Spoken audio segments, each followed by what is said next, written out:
A drive to left. He's got 4 in 2 days. Baez takes off for third. Throw is not in time. Here comes Baez, and he's going to make it. Ground ball. There he is.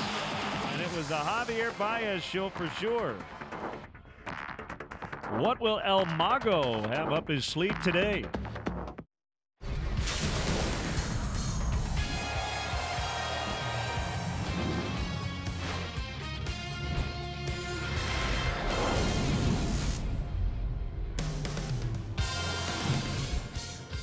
Beautiful day, at least to start today. It's the rubber match. Kyle Hendricks will get the ball. The Cubs hosting the Pittsburgh Pirates. A lot of offense in this series. The Pirates an 8-5 winner on Tuesday, and the Cubs return the favor, putting up a 13 spot last night. Great to have you with us for Cubs baseball. Jim DeShays and Len Casper. First pitch in about 20 minutes. It's been cold the last 2 days, but it has not cooled off the bats for either team. No, the Pirates came in here red hot, continued to swing the bats very well, so you knew the Cubs would likely have to score runs to beat them. They did in a big way last night on a cold night. Yeah, you think the numbers would be down, but the Cubs explode for 13 runs on 16 hits. 5 different players had multi-hit games for the Cubs. Before the game, Jason Hayward with his parents celebrating a 5th Gold Glove and 4 in the last 4 years, and it really was the Javier Baez show. Yeah, and so good to see him shoot the ball to the middle of the diamond, 434 feet off of the young left-hander Steven Brault. Baez, 2 home runs the day before, 2 more last night. But everybody getting in on the act. This is Tommy Listell off the bench. A pinch hit ground ball, infield drawn in. Baez races home. It reached on a strikeout, actually, to start that little sequence. Chris Bryant had yet another 3-hit night. He's among the league leaders in hits so far this year. Pittsburgh native Ian Happ with a pinch hit home run. That made it 11-4. And for good measure, Baez again. And got the curtain call, so 4 homers in 2 days in this series. Yeah, last year he didn't hit a single home run against the Pirates in 56 at-bats, but he is really punishing them here so far in the early going. There's some of the details. Baez, 2 out of 4 with a couple home runs. Bryant with a 3-hit game. Almora also had 3 hits.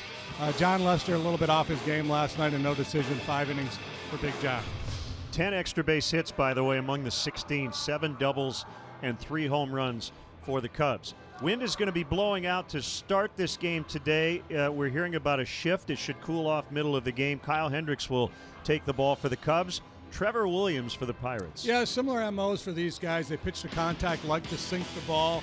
The Cubs have seen a little bit of Williams. He's still a young guy, second year in the big leagues. He's made 3 starts against the Cubs, 1 and 2 with a 482. The Pirates have seen a lot of Hendricks since he joined the Cubs. He's made 10 starts against them, 4 and 2 with a 3.23. It's been kind of a funky start to the season for Hendricks. He was really good in his first start down in Miami, showing the ability to work up and down with the fastball. Hasn't used his curveball much at all. It's been sinker, changeup for the most part from Kyle. In his last start against the Brewers, he was going along nicely, 4 shutout innings to get his outing started, but they got him with the 2 two-run home runs in the 5th. A lot more to come as we get you set for Cubs baseball. When we return, our new Cubs insider, former Cub outfielder Doug Glanville will join us in the booth. Cubs hosting the Pirates coming up.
Make sure you follow all our Cubs insiders on NBCSportsChicago.com, presented by nationwide agent Jeff Vukovich.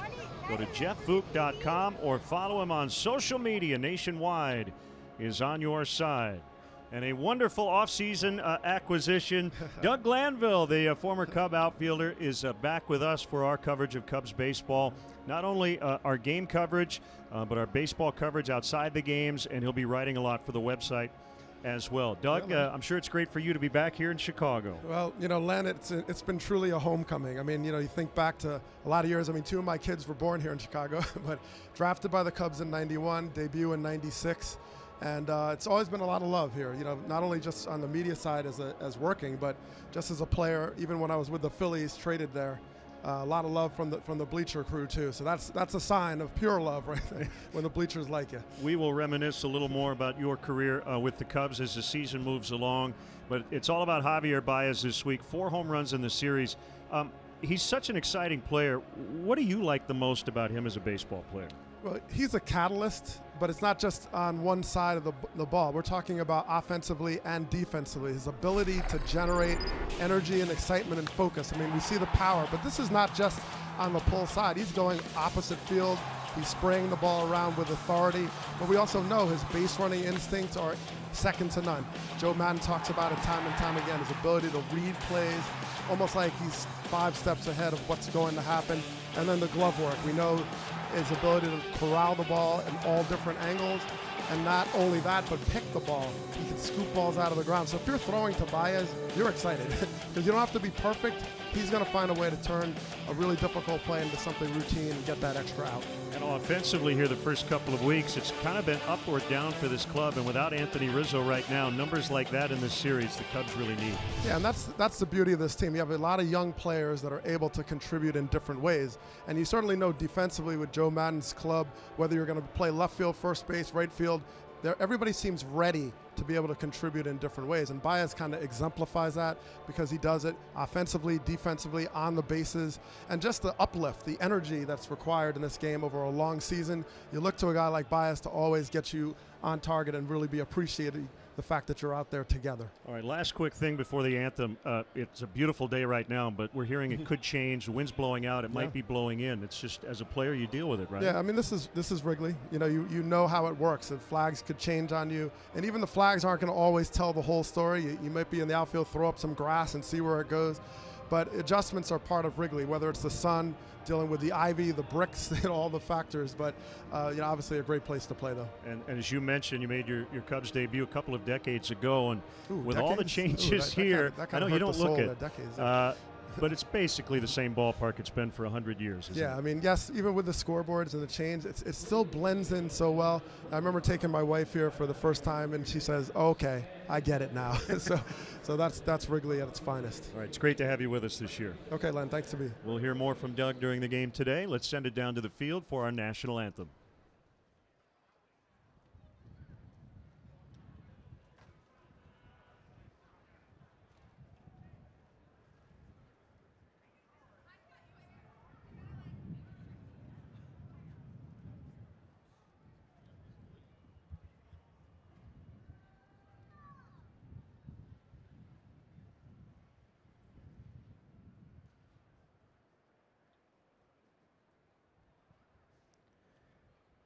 At this time, please remain standing and join Adam, Nathan, and Nate Klinger as they honor America with our national anthem.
Sports Chicago. The Cubs and the Pirates in the rubber match. Kyle Hendricks hitting the bump, his third start of the season. But first here at Wrigley Field, which he says is always a special one. Just coming back home, you feel comfortable, you're in front of your home fans. It's always special, you know, you've been grinding all spring training, kind of ready for the season to go. Start on the road, you know, which is fun. We got some starts under our belt, but to be able to come home, we're so comfortable being in our clubhouse, and like I said, going and playing on our field with the fans out there. It's really what we look forward to. You mentioned defending your position, and you've always talked so glowingly about the defense behind you. Having a guy, though, like Anthony Rizzo at first base, when he's not there, for instance, what does it do, though, for confidence for you when he is there? How about we go that direction? For sure. I mean, Riz is one of the best in the game, especially defensively, not to mention what he does at the plate, but just as a leader, who he is on the field for us. It's unbelievable. You know, he definitely has a presence on our team. I think it's clear. But then again, we're so deep, it doesn't matter which guy goes down, who comes up. We know this is just something small for him, but like we saw, next guy up. You know, Caratini, he's been playing great over there, playing good defense, got a few base hits. It's just next guy steps in. You know, nobody can do what Riz does. We all know that. That's why he's special for this team. But just for the guys to have the ability to jump in and do something for this team and contribute, I think that's pretty special. Well, Kyle, we have often talked about the quick start, how important that is for a team. I think from a fan's perspective, everybody wants to see that 25-6 start that was 2016, but that's so hard to replicate. Discuss, though, what is more realistic and where you think this team is right now. Yeah, I think you can't look big picture like that. You know, I think you hear it all the time from this team. It's every day. You know, we're here today. This is what we're focused on.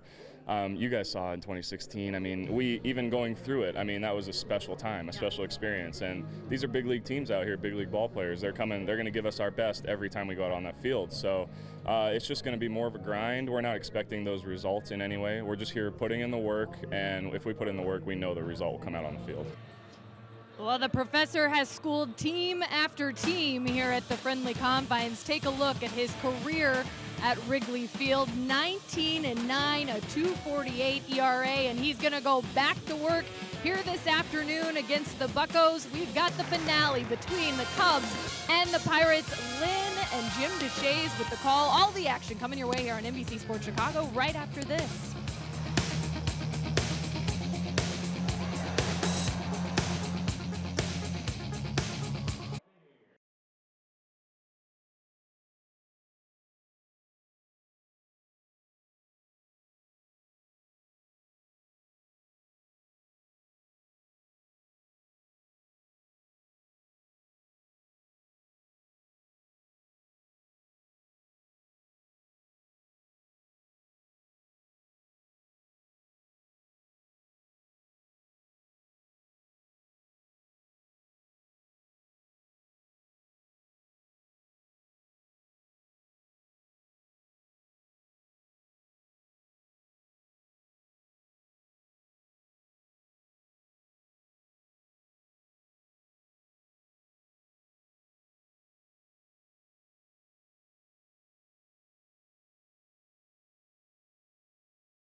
All on NBC Sports Chicago is brought to you in part by Lexus, who encourages you to experience amazing. Blue Cross and Blue Shield of Illinois. Through it all, Ford, who invites you to go further in their fuel-efficient vehicles. Check out our entire lineup at your local Ford store or buyfordnow.com. Menards, save big money at Menards. And by Southwest Airlines. Low fares, no hidden fees. That's transparency.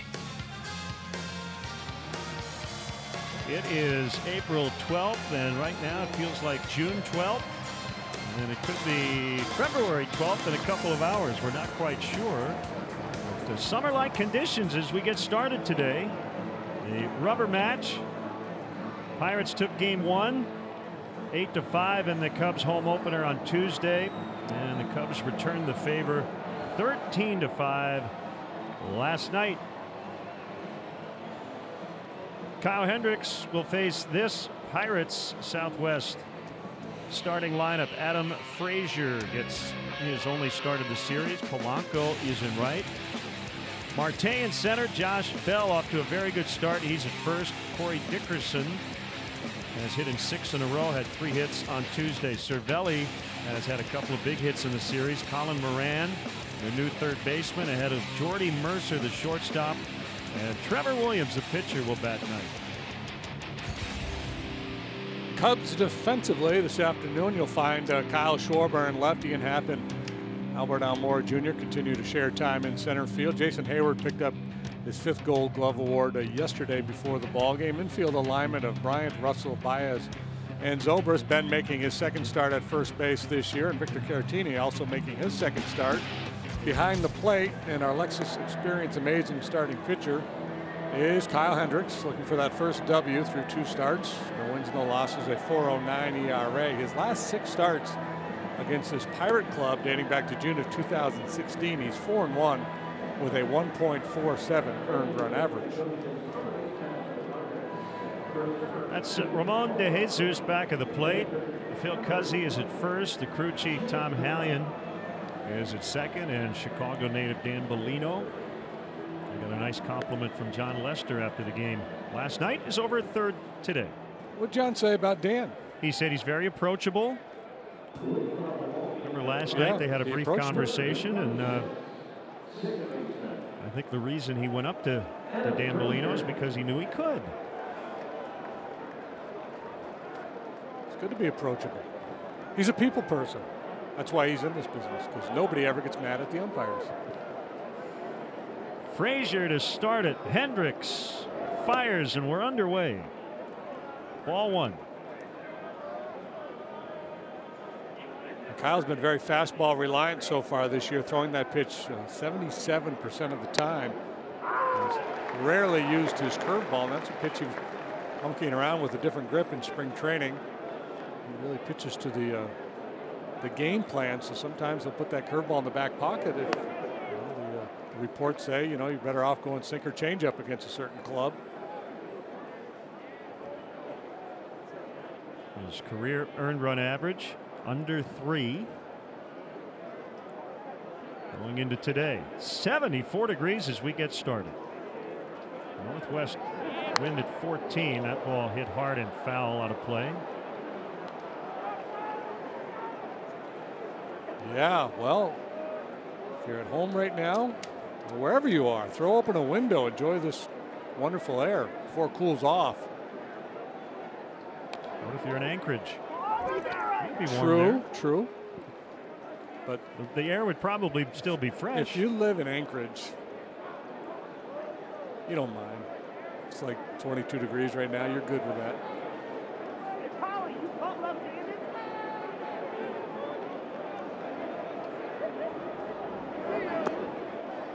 Yeah, Frazier, he's a tough guy to finish off. He doesn't strike out much.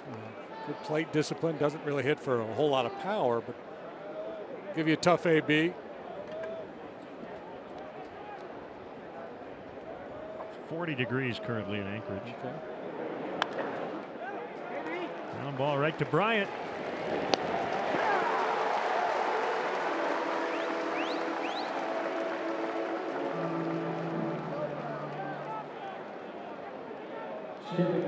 Quick contact on the ground. That's a specialty of Kyle Hendricks.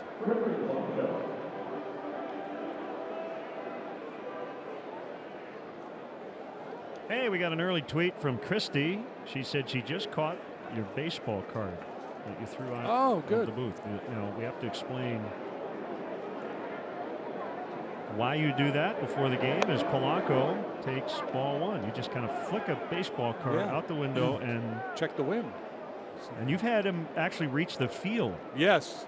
Yeah, it's one of the highlights of my life, actually, when I get one down there onto the playing surface.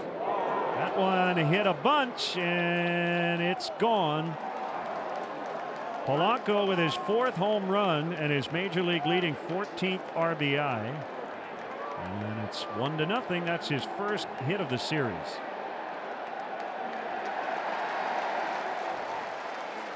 Yeah, he is poised for a big year. Hendricks, the home run ball got Kyle last time. He gave up a pair of 2-run home runs in the 5th inning in Milwaukee.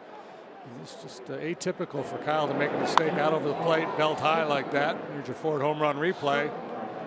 Pirates strike first. Polanco now 10 for 23 with 2 homers against Hendricks in his career.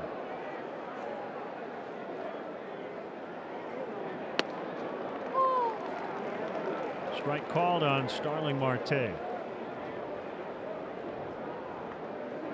On the year, 2 doubles, 2 triples, 2 homers, 3 stolen bases. One of the better athletes in the game today. Runs well. Got some pop in his bat. Plays great defense. As you mentioned earlier in the series about the only thing he doesn't do a lot is walk. And he's looking for a bounce back here after the suspension cost him half of 2017. Marte at 29 years of age, right in the prime of his career. Played just 77 games last year because of the suspension. Batted .275, lifetime .288 hitter coming into this season.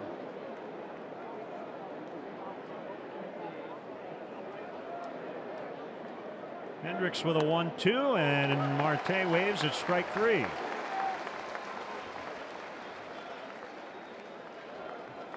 Kyle's first strikeout.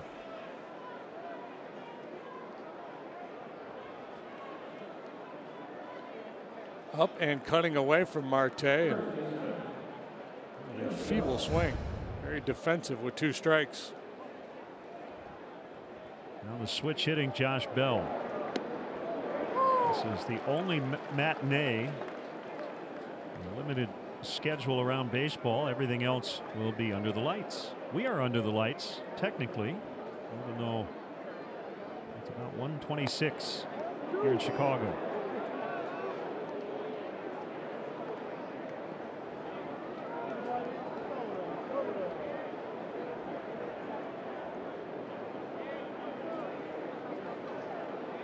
One to Bell is foul. Cubs welcome the Braves in tomorrow. Actually, the Braves are already in town. They've got an off day today. After they flew in last night from Washington, D.C., the Pirates will head to Miami for a weekend series. High drive out into left center. And it's Kyle Schwarber. To end the Pirates first, Polanco goes deep. It's the Pirates 1 and the Cubs coming to bat.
A 7-double, 3-homer game for the Cubs at Wrigley Field for the first time since May 18th, 1951 against the Phillies. Happ, Bryant, Zobrist at the top. Schwarber, Russell, Caratini in the middle. No Wilson Contreras to start the game. Baez with 4 homers in the series. Hayward has knocked in 3 so far. And Kyle Hendricks with that night. Buccos defensively. Corey Dickerson back in there in left. Marte center. Polanco in right. Moran Mercer on the left side of the infield. Frazier Bell on the right side. Francisco Cervelli behind the plate. And the Lexus Experience amazing starting pitcher is the 25-year-old right-hander by the name of Trevor Williams. Made 2 starts. He's won them both. He has a 1.59 ERA. First pitch strike on Ian Happ. Welcome those MLB Network viewers watching us coast to coast today. The 0-1 hit hard and into center. So Happ, who came off the bench and homered last night, a sharp single to start the bottom of the first today. Yeah, and this has been what Joe has been harping about with Ian and a lot of the Cub hitters. Let's use the big part of the diamond, stay on the ball. This is an off-speed pitch down. It was a changeup that he hit for the home run last night. It's been a particular bugaboo for him here in the early going. So 2 really good swings here, the pinch hit home run and now solid single to get started today. Chris Bryant, as Bell holds on Happ at first. The leadoff man is, as always, presented by Binny's Beverage Depot, and because Ian Happ got a hit, Binny's will donate $100 to the Greater Chicago Food Depository. Our game is a wacky one. In Williams' debut this year in Detroit, he went 6 no-hit innings. He walked 5, but he did not allow a run. He only had 1 strikeout in that game. His next outing, he was a winning pitcher as well. 5 1/3. He allowed 10 hits, but only 2 runs. Williams' best career start to date was one nobody even realized when it happened. That was last August 23rd against the Dodgers. 8 innings, 7 hits, no runs. That was the night Rich Hill took a no-hitter into the 10th before Josh Harrison hit the game-ending homer and a 1-0 Pirates win. So if you pitch 8 shutout innings while the other guy goes into the 10th with a no-hitter, did it really happen?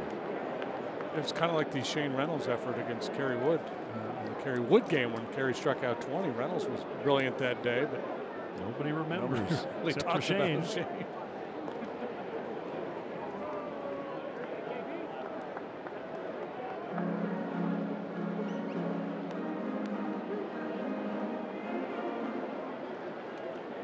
Cubs don't run much. They're pretty aggressive in terms of trying to take extra bases, but in terms of straight stealing, not so much. Happ certainly a candidate to do that. He's measured a pretty good lead.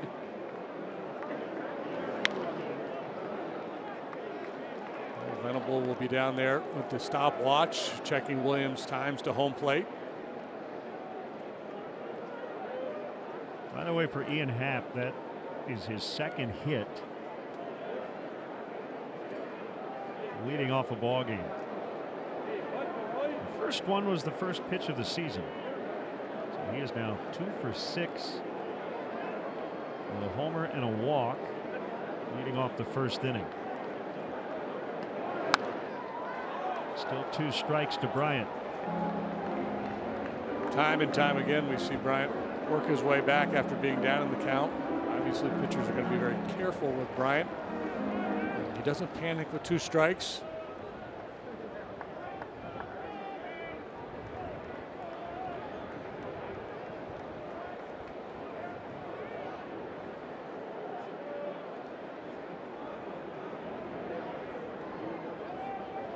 Long pause at the set. 1-2. So 89, 90 miles per hour for Williams, occasionally a little bit more than that on the fastball. As I said, he likes to sink it, also throws a 4-seamer. Of his secondary pitches, changeup probably better than the slider.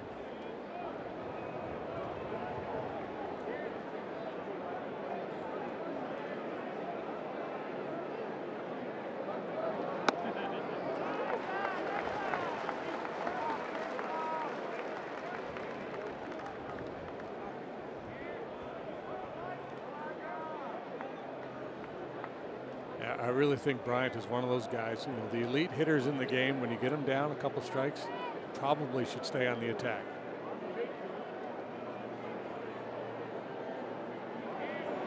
Because if you nibble, you're going to end up right where Williams is now. It's a 3-2 count after an 0-2 start. Yeah, and if you're going to nibble, you might as well fully commit. I mean, you don't want to be grooving a fastball here. Well, this will be the 9th pitch of the sequence. Try sinker. Happ not running, and another foul by Bryant. He's been pesky here in this at bat. That is his 6th foul off Williams. Rarely is a 6'5" slugger referred to as pesky. But that is true. That's exactly what he has been.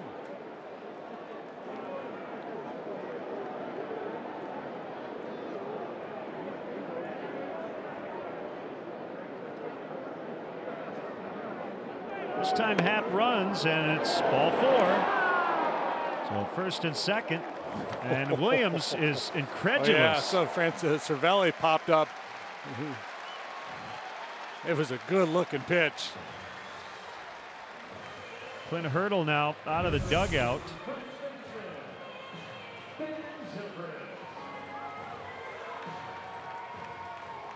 And Cervelli thinks he's got a strikeout throwout double play opportunity, and maybe coming out of the crouch a little bit may have influenced the home plate umpire a little bit. But, he'll get nothing and have to like it. I mentioned Clint Hurdle came out of the dugout and he got a nod from Cervelli saying everything's fine. So an early mound visit. 2 on.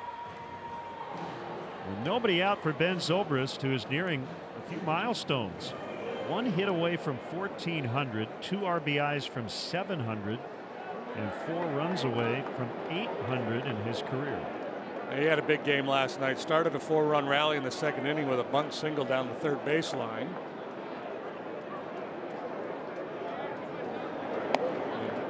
With all the fireworks in the game last night, maybe the biggest hit, his 2-run single with 2 outs in the 6th inning that turned a 6-4 game into an 8-4 Cub lead. Notice Williams got a pitch off the plate there after the dispute. 1-1.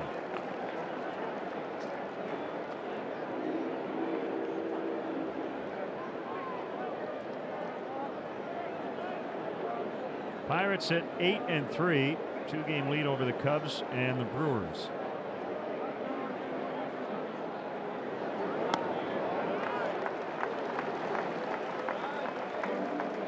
Cubs handed them their first road loss of the season after a 4-0 start.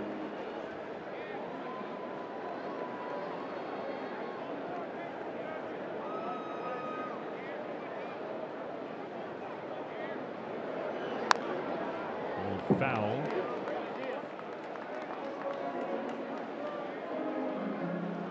I don't think I have the exact note that I had a couple years ago. Didn't I have a thing about Clint? Starts with like 5. How much gum he goes through? 5 pieces of gum, and then like adds 1 per inning or something. I think that's right. Throughout a ball game. He takes it 1 piece at a time. Yeah.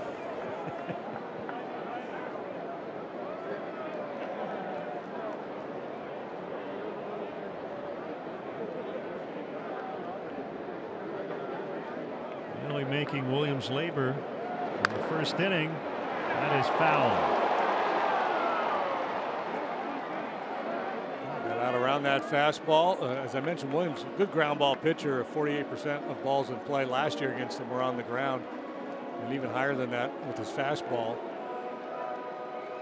He's thinking double play to try to clean things up here. There's good speed on the bases with Happ and Bryant.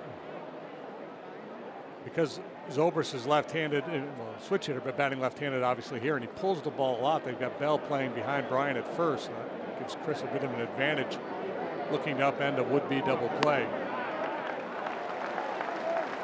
It's full on Zobrist with Schwarber on deck. Polanco homered in the top of the inning, but the Cubs are threatening.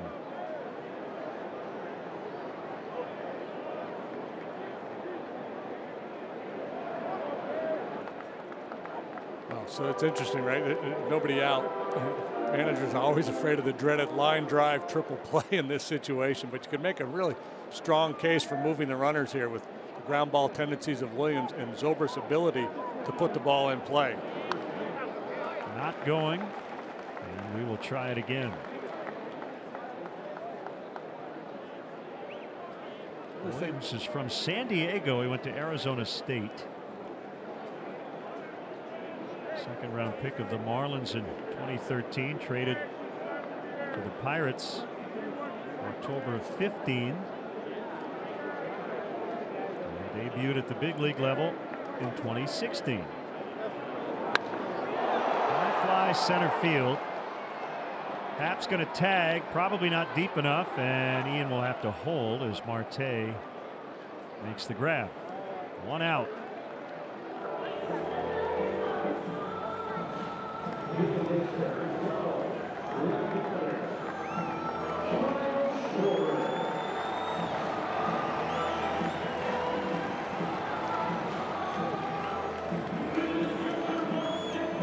You know, according to the Pirates media guy, Trevor Williams left Arizona State with the 6th best ERA in the aluminum bat era.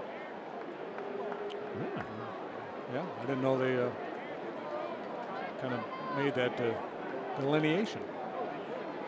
He also led all National League rookie pitchers last year in ERA in at least 100 innings. Ground ball to first. Bell will get one, and Mercer will hold on to it instead of throwing to the pitcher covering first. He might have had a shot at a double play, but I think he thought, I just don't want to throw it away, give up that tying run.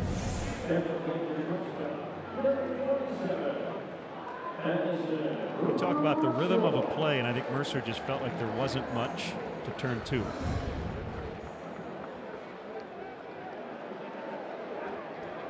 That's because he knows that Kyle Schwarber lost a bunch of weight in the winter, and he's a step faster than he used to be. There you go. So let's see if Russell can get it done. Cubs had 2 on, nobody out. Williams trying to get out of it with no damage. Polanco is there, and he does escape. Cubs strand 2. It's 1-0 Bucks after an inning.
On NBC Sports Chicago. Watch Chicago Bulls offseason outlook.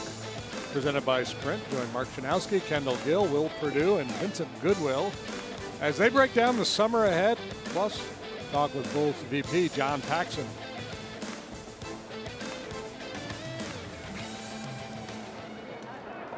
Kyle Hendricks back to work. Facing Corey Dickerson. Cubs missed a chance in the opening inning against Trevor Williams. Dickerson with a 6-game hitting streak. And he swings away and elevates to deep left. On the warning track, it is Schwarber in front of the Cubs bullpen.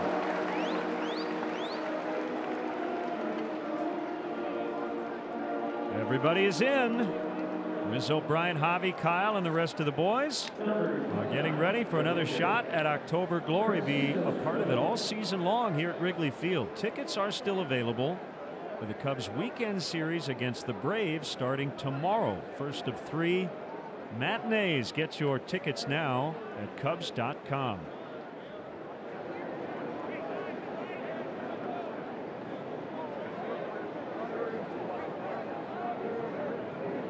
Francisco Cervelli 4 for 7 in the series with a couple of big hits. Game tying single last night and an insurance home run the day before.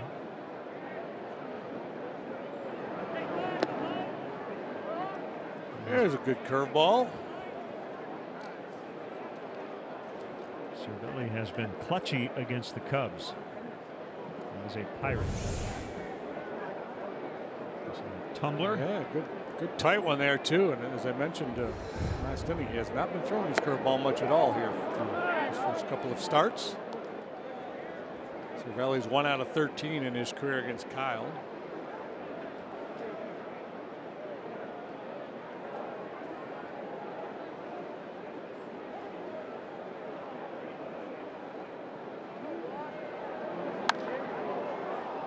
Another ball in the air and it's well hit.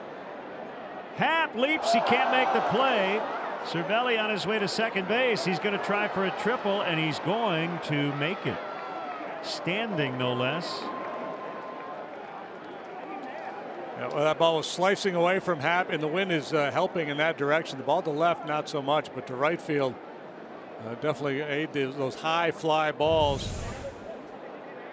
And we really got to the spot there, drifting, having a hard time reading that wind. Tough sky overhead too, white overcast sky. And Cervelli continues to do damage against the Cubs. Kind of hopeful there that it was going to fly out and he'd be able to jog. Instead he had to shift it into gear. His first triple of the year, 13th of his career. And the Cubs have their infield not all the way in. The main reason is Cervelli doesn't run that well, so you don't have to play on the infield grass necessarily to stop him from going. As Moran is down 0-2.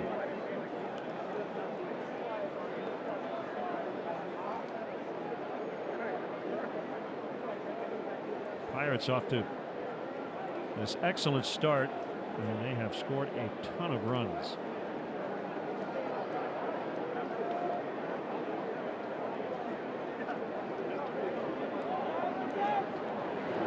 And 6.5 runs per game, only topped by the Angels in the early going.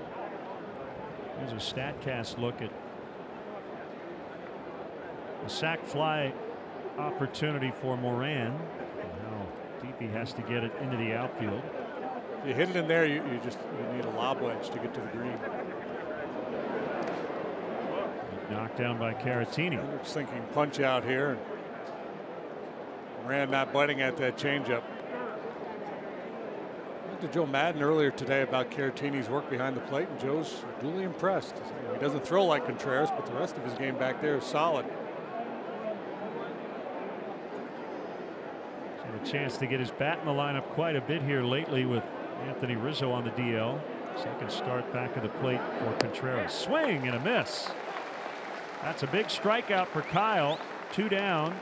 Infield can move back against Jordy Mercer. Yeah, some pitchers under duress, you know, man on third, less than 2 outs, they kind of get a little amped up and try to throw harder, try to overpower hitters. Not Hendricks, he just outsmarts you. dandy of a change up there to get Moran. Mercer will take the free pass, and Hendricks will deal with Williams. 2 for 44 lifetime is the Pirates pitcher. Well, if it was Stephen Brault's game, they would not walk Mercer ahead of Brault, who pitched last night. He can flat out rake. I think it was fitting there was a starting pitcher working yesterday with a name that started with Brawl. We didn't have a fight, but there were a couple around baseball. And pretty legit too. Colorado hosting the Padres and then the Yanks and Red Sox. More on that a little later as Williams takes a strike. I just don't want to mentally check out here. 2 outs and a man on third. The pitcher up there. You continue to stay focused.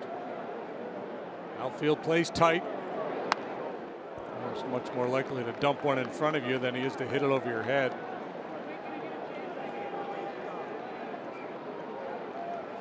A little deeper on the pull side.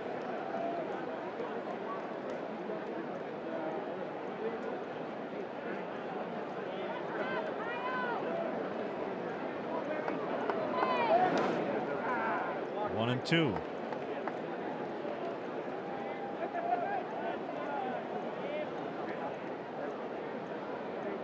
Guessing a heater right across the armpit will get the job done here. You think Hendricks, you think sinker changeup, but he'll throw that elevated fastball from time to time.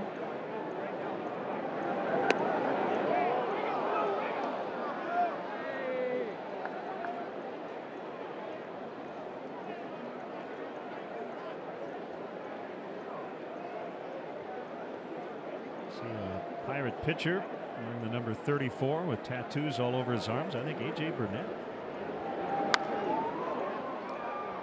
Williams wears 34 in honor of his former college roommate and teammate at Arizona State, Corey Hahn, who suffered a spinal cord injury.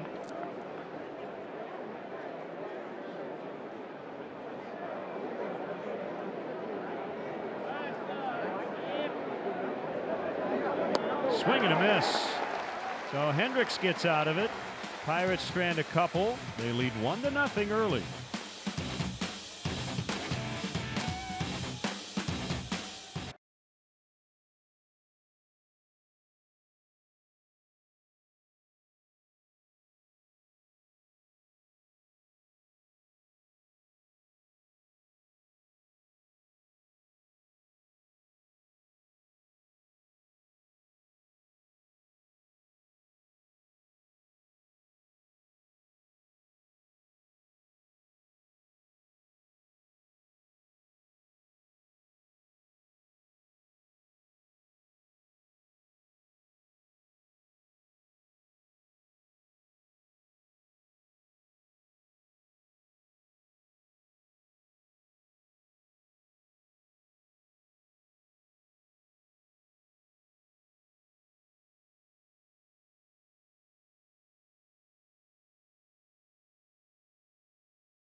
Miller Lite game report. Javier Baez drew up this inning. A huge night for him last night. 2 home runs, 4 RBI. But what was interesting after the game is he said his biggest lesson came from the one at bat he didn't reach base in. And he said, you know what I learned?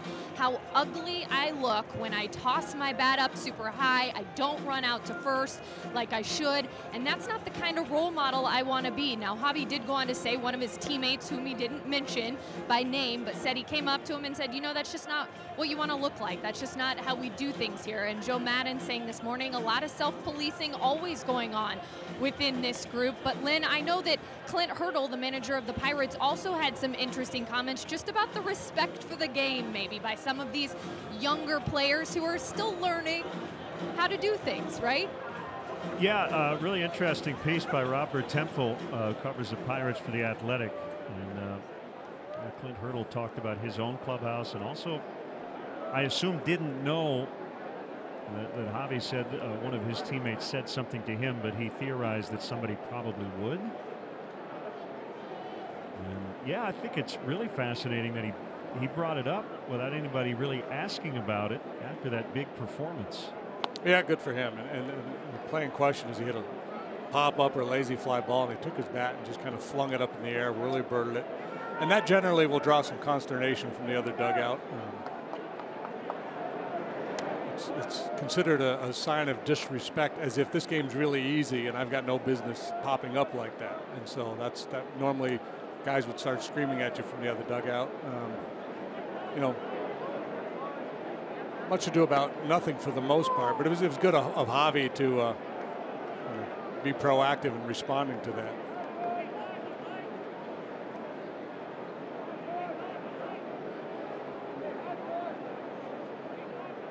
Here's a 2-1. Caratini lines to left, but Dickerson is there, and here comes Baez.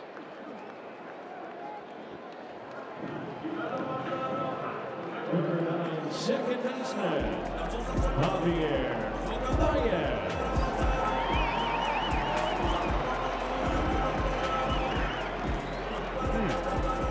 Noticing a conversation here. What Cervelli just said to him.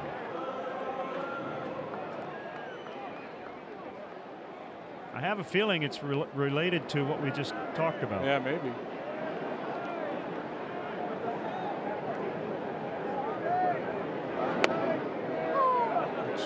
I don't know. I can't. It may have been, hey, I heard you got engaged. Congratulations, too. I don't know.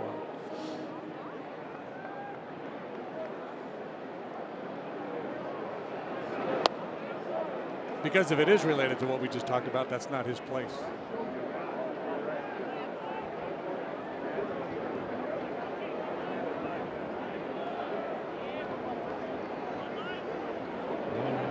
Swing and a miss. Guys tend to not fraternize before the game much, although I guess it happens a little more often today than some of the older school guys would prefer. So you might, if you know a guy on the other side, have a quick conversation before the game, but I don't think BP happened today, so. It also might have been Cervelli said, hey, I saw that you said something about it. Thanks. Could have been that, too. Bell and foul grounds. Got it. So Javi held on to his bat this time. Kind of teed up that whole topic, didn't we? The pop-up. 2 down. Here's Jason Hayward.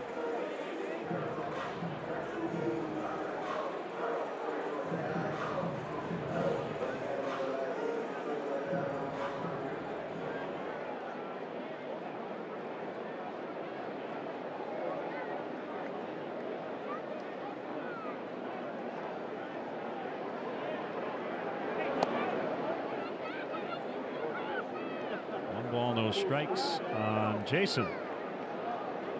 2 run-scoring hits in this series, 3 RBIs total, and all that damage coming against lefties.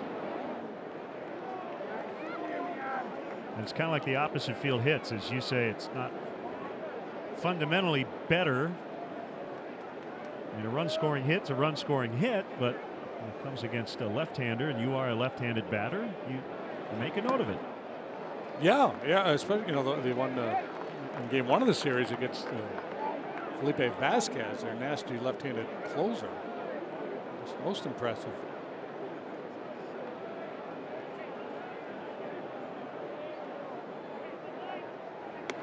That's a strike. Well, it's 3-1. Williams had to work very hard to get through the first inning.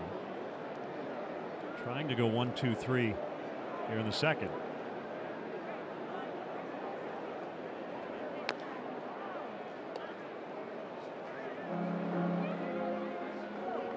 Looks like he has a nice clean delivery. Square on that front shoulder when he comes towards home plate. We'd love to get Hayward here, have Hendricks leading off the next inning.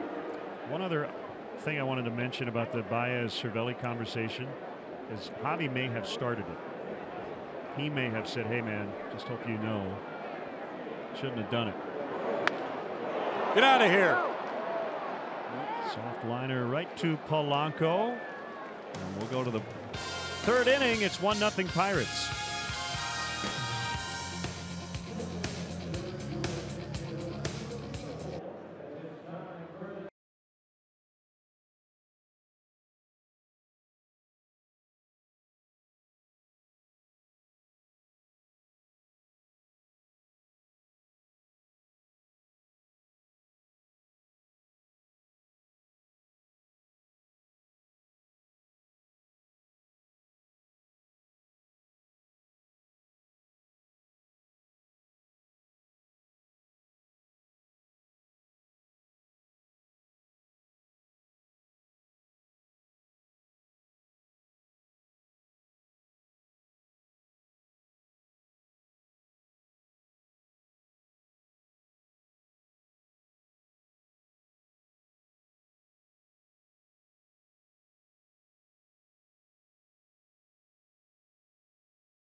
Nothing. And our high-speed action is powered by Xfinity. Just to give you another look at the conversation, it looked pretty friendly. And I think Baez may have actually started the chat.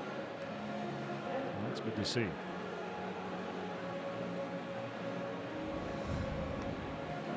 Running the ball game. Gregory Polanco homered in the first inning. Top of the order for the Pirates here in the third.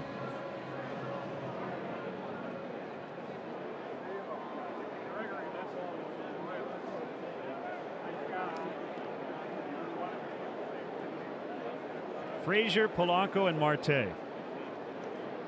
Frazier, his first action on the infield this season. Super utility guy.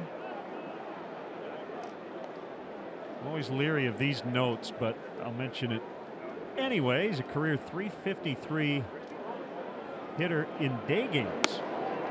Probably doesn't mean anything, but. Well, it's an interesting factoid. From the baseball standpoint, as an opposing pitcher or a team, not really a whole lot you can do with that, right? Okay, we're going to pitch around him because it's a day game, you know? Hope it rains until it's 7 o'clock. I don't know. It'd be a good the scouting meeting prior to the series. Hey, if Frazier's up there at night, be aggressive, but if it's daytime, be careful. Just missed outside. 3-1.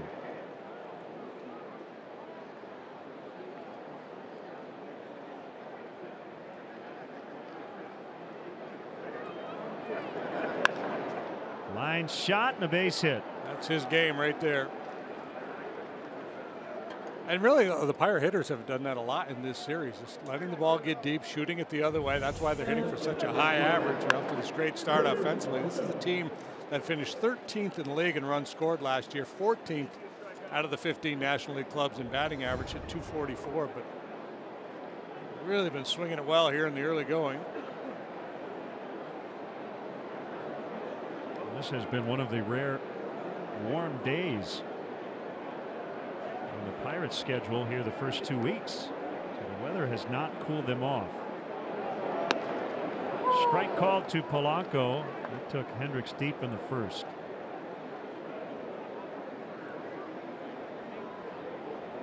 And still blowing out toward right, a little bit of a cross breeze from left to right.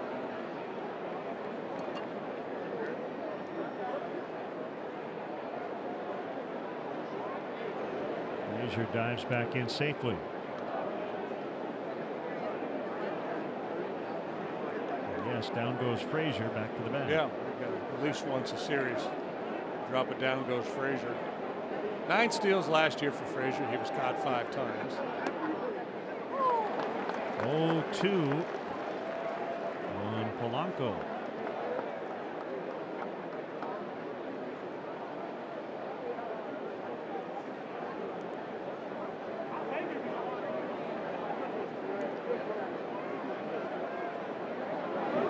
Swing and a miss.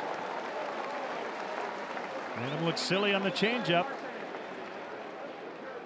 So he's got a strikeout per inning. 1 out.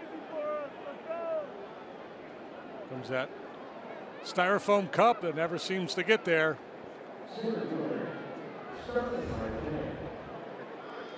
4th strikeout for Hendricks so far. 3 of them have come on the changeup. You got Marte on a little cut fastball.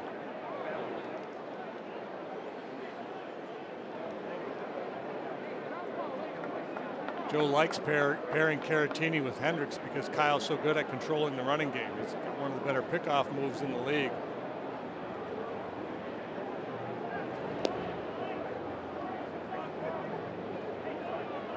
Outfield deep. There's Marte.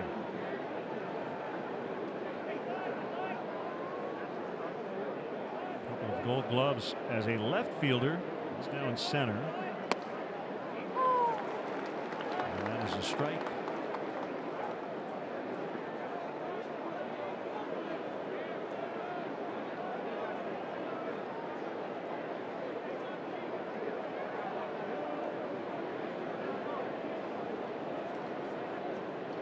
You know, let's play there by Zoe. We've made a lot of comparisons since Kyle Hendricks has been here with Greg Maddux stylistically. And the reaction that Marte had after taking that first pitch strike, it reminds me a lot of when Greg was pitching and he would throw that first pitch fastball right down the middle and hitters would step out and they'd have that look on their face like, you got to be kidding me. That's the last thing I expected. So, you know, he had such good command and movement and the good changeup, and he was in the hitters' heads, and you see a lot of that with Kyle too. I'm not going to get fooled. I'm going to stay back on that changeup. I'm going to make him elevate the sinker, you know, whatever it is, and then boom, first pitch heater right over the heart of the plate. You got to be kidding me.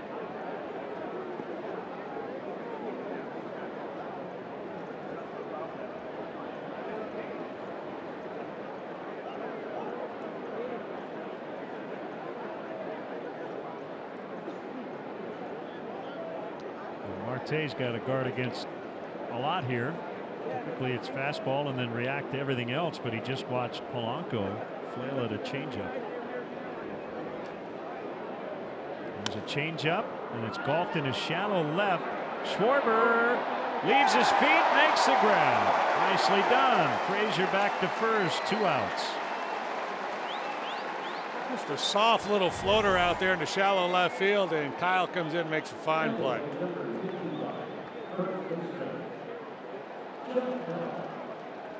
One Kyle helping out another. Kyle, yeah.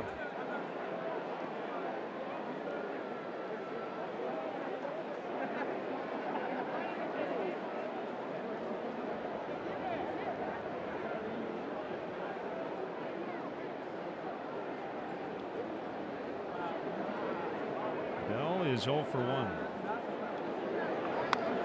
That will get down. Frazier on his way to third. Joey Cora is going to put up both hands. It's a double for Bell. I know we sing Jason Hayward's praises a lot, and for good reason. But another reason is he kept Frazier from scoring from first base with 2 outs. You know, this is the kind of thing that never shows up anywhere, right? It's not an outfield assist, but just getting the ball back in quickly. It's not a great catch with a 13% catch probability or anything like that. It's just a good baseball play, keeping that ball out of the corner.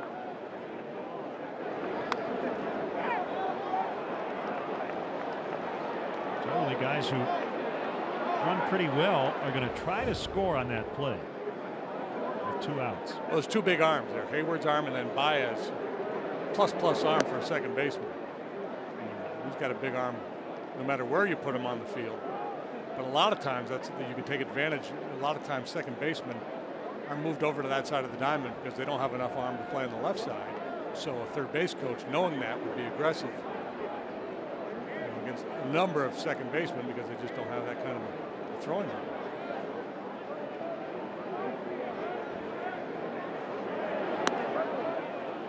Having said all that, I'm surprised that Cora didn't bring Frazier a little bit further down the line. It's kind of an early stop sign. As it played out, they would not have been able to score him. If you shut a guy down before there's a potential mishandle by the relay guy, he loses his momentum.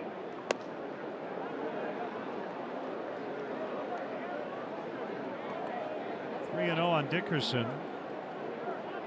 Cervelli on deck. Now they'll just walk him intentionally. Kind of a pitcher out situation, and couldn't get him to commit, so they'll start fresh.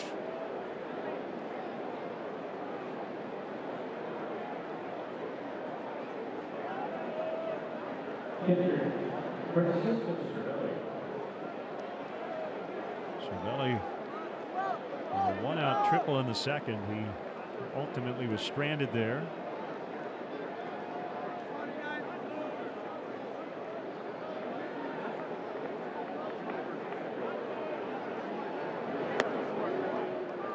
Outside for ball 1.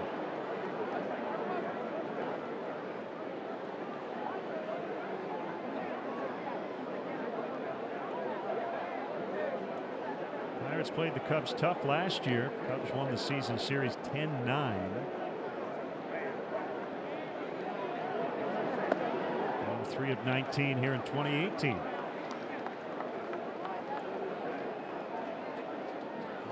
Cervelli in these situations has been quite good. 308 average, 3 grand slams, showing patience here.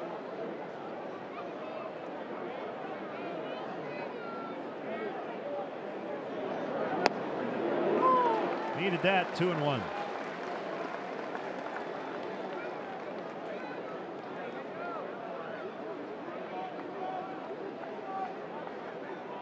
If you had an extra rover defensively, you plop him into shallow right center. That's where Cervelli likes to look in RBI spots.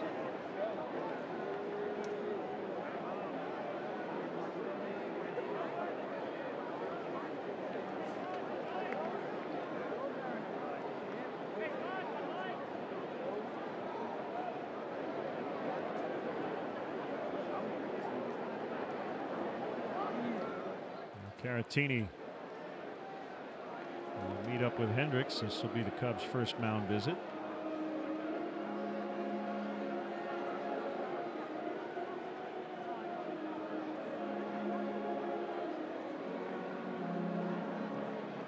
Man on second base, critical situation. Maybe they want to change up the indicator. Make sure that the Pirates aren't sniffing out their signs.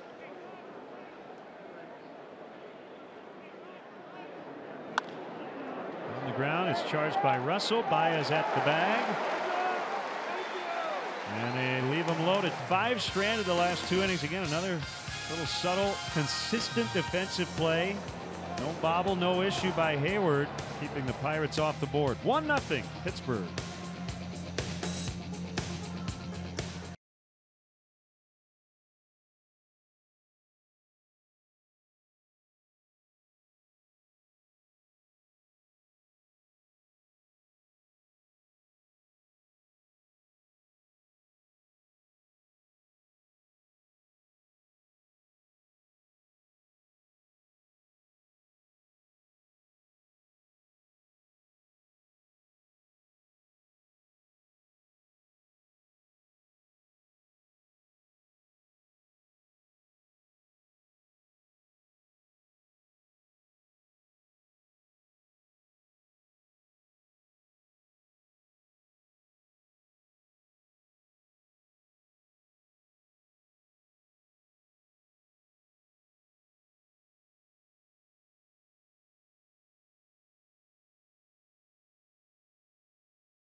A hold true moment later on in today's game.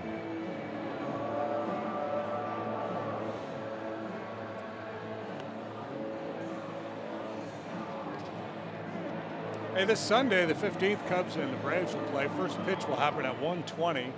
And up to the first 10,000 early arriving fans will receive a pair of Cubs athletic socks presented by Uber.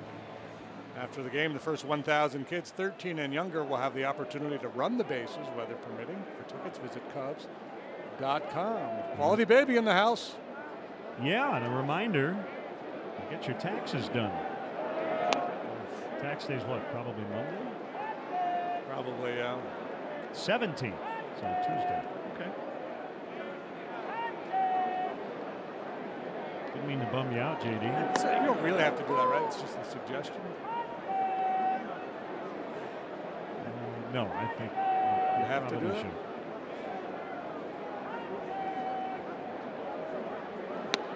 Swing and a miss by Hendricks.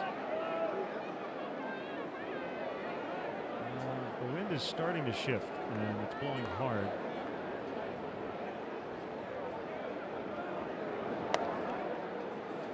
As Hendricks strikes out.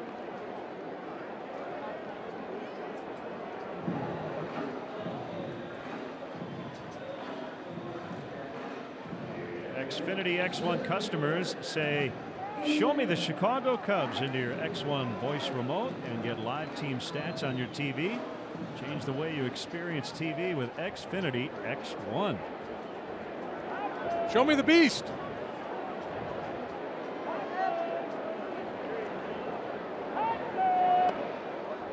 Williams has settled in nicely after starting the game single walk. Found a nice rhythm out there. A lot of people I see in the stands with short sleeves on today. Little check swing liner. That'll work. As Happ will make his way to second base. He's 2 for 2.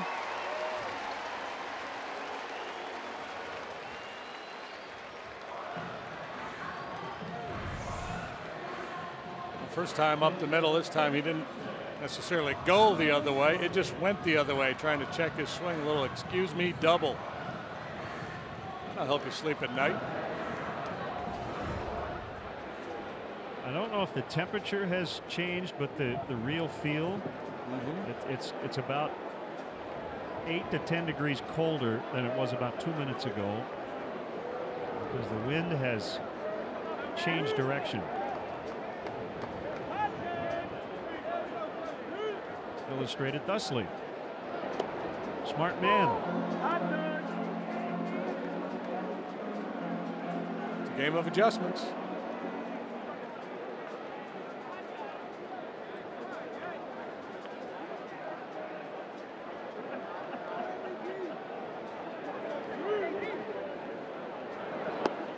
Low on Bryant. Another reach for him. That first inning walk after an 0-2 start.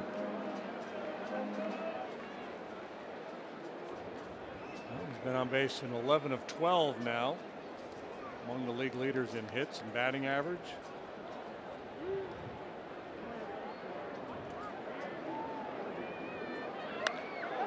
Cranked to left, but he pulled it a little too much.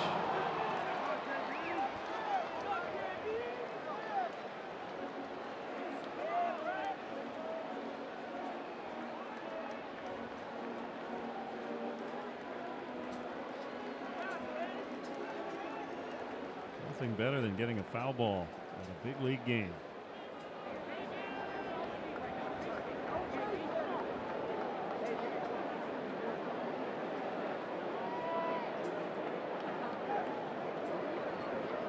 Let's see how Williams attacks Bryant this time. Got ahead of him in the first inning and eventually walked him.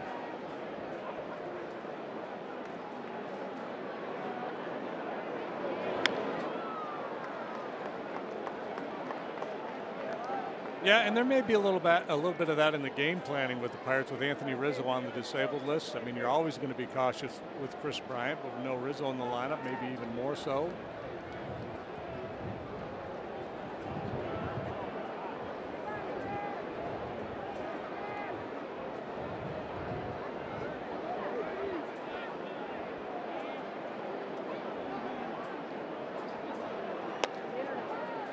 side. It's 2-2. Anthony took some BP today. Baby steps on his way back.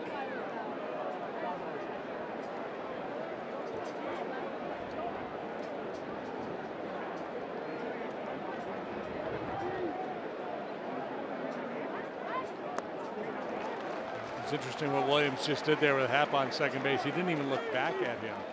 And we talk about pitchers holding base runners having to vary their looks. And, you know, most people think, well, that means look back, maybe look back twice, even a third time. But sometimes not looking at all is a good way to help hold the runner. It's counterintuitive, but a lot of times a runner is going to key off you looking back at him and then going towards home plate.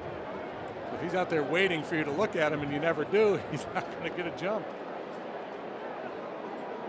This time he does check on him. Oh, he gets Bryant.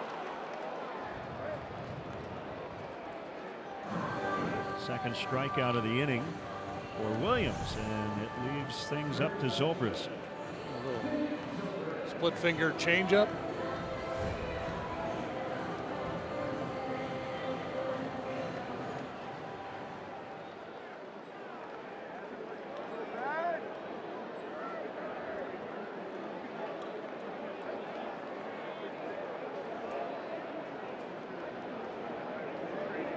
Here's the pitch. There's a called strike. It's funny, yeah, it was indecisive too. The body language of Ramon De Jesus, the home plate umpire here. To me, when he made this call, it looked like it wasn't with a lot of conviction. See, there's some hesitation there.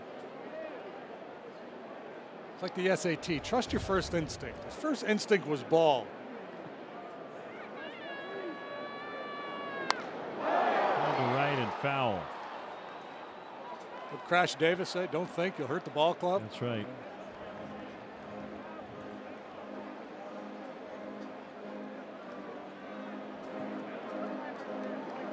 Mentioned Williams made his debut in 2016. It was a relief win against St. Louis, after which he celebrated by hugging his father Richard, who was battling lymphoma at the time.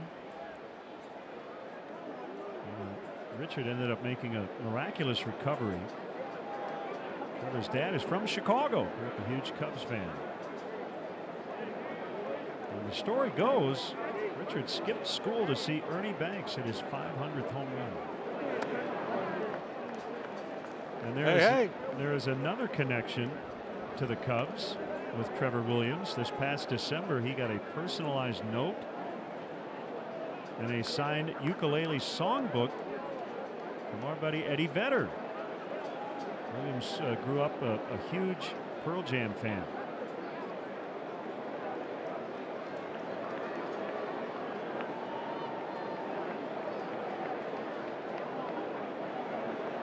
One, 2 on Zobrist. 1-0 Pirates in the third, and the pitch. Called strike 3. Tough AB for Zobrist. All the outs were punch outs. Happ stranded at second, and it's still 1-0.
dedicated to your teams.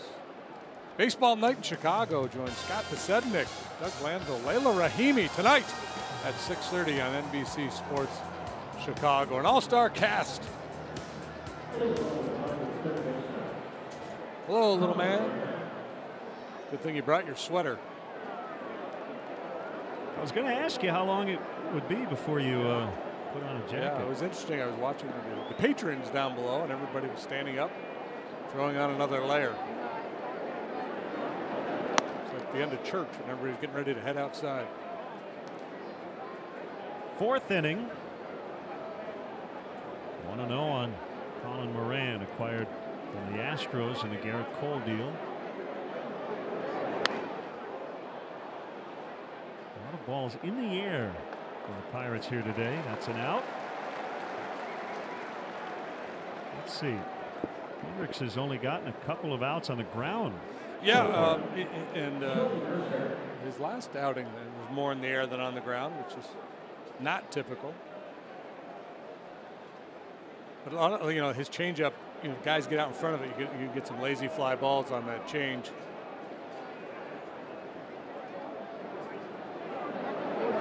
So we were talking about Jordy Mercer last night tapping his chest, and somebody on Twitter pointed out that he wears a cross. So just a little good luck thing. That makes sense.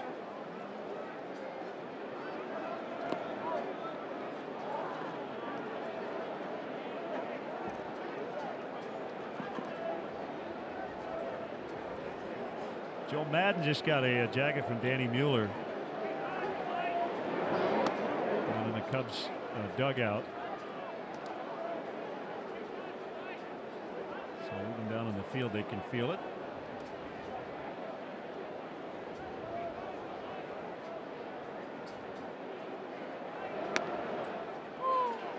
2-2 the count to Mercer.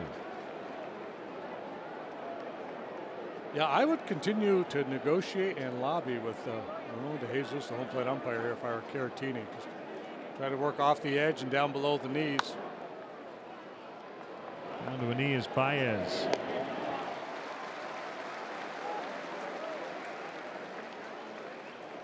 The Newborn Fan Club is the perfect gift for parents of new Cubs to showcase what it means to be a Cub for life. Receive a photo from a custom birth announcement on the Wrigley Field marquee, Cubs birth certificate, pinstripe baby cap, and Rookie of the Year Cubs onesie. Visit Cubs.com/kids for more information.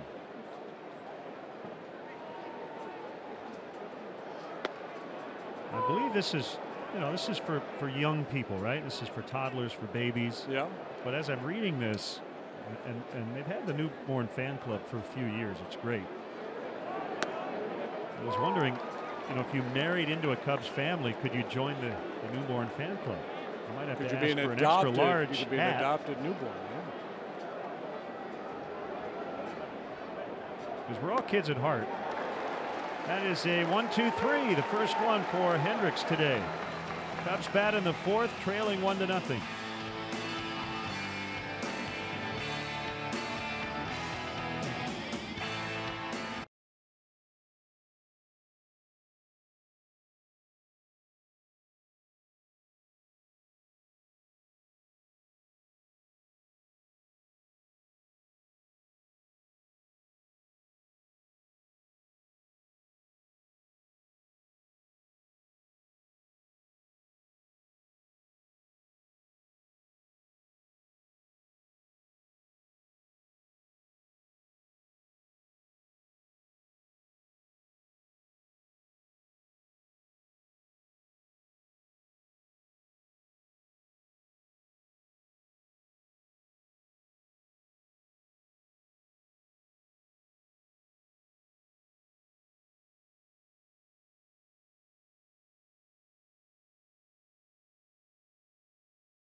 Baseball and Softball Appreciation Day. All participants that purchase tickets through the Community Nights page receive a pair of Cubs Youth Stirrup socks.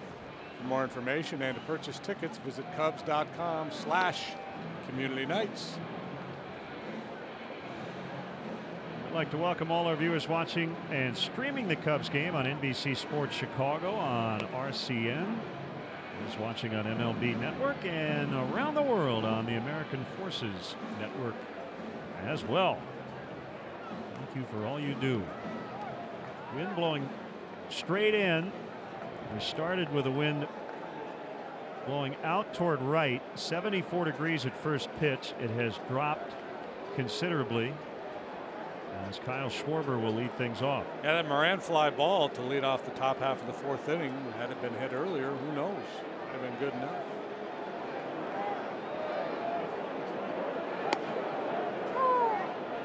A strike called on Kyle. Nice sliding grab and left earlier.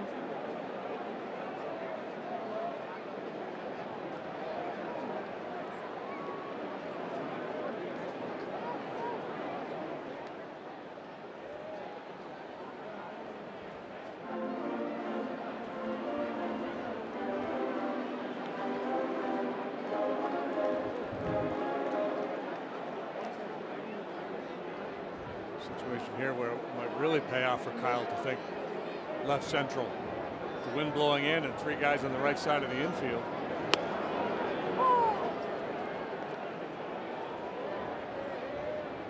So if he really gets into one, I don't know if this is enough wind to stop it.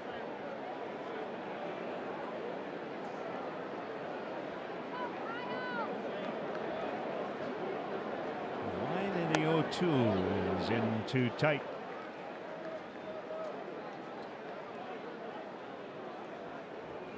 The challenge for these modern sluggers with the infield shifting. Try to launch it over their heads, or do you try to go the other way? And if you go the other way, you're going to sacrifice some power.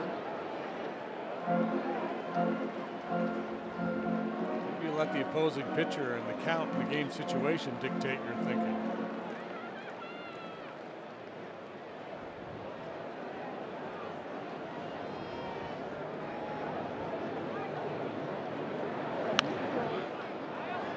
Foul to left, out of play.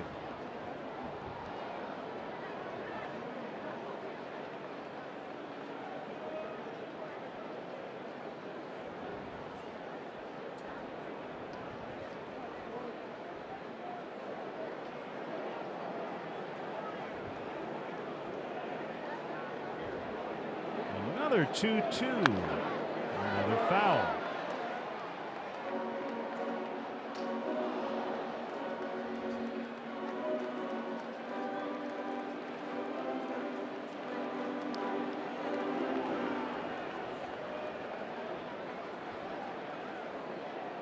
Both starters in the game last night, Brault and Lester, went 5. Tyler Chatwood went 5 innings on Tuesday. Ivan Nova went 7.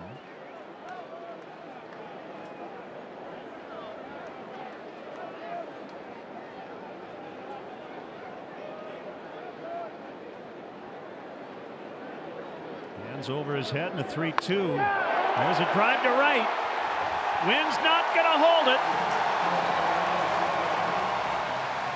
We are tied at 1 here in the 4th.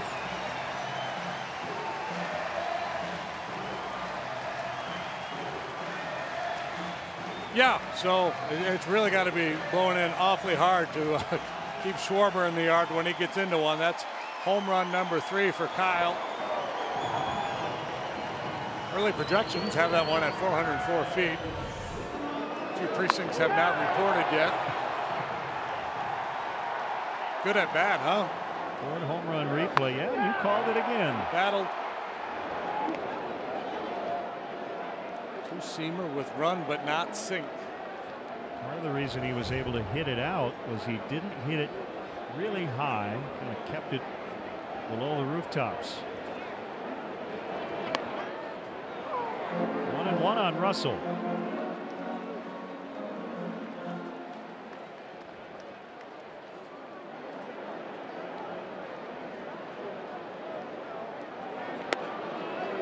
1-2.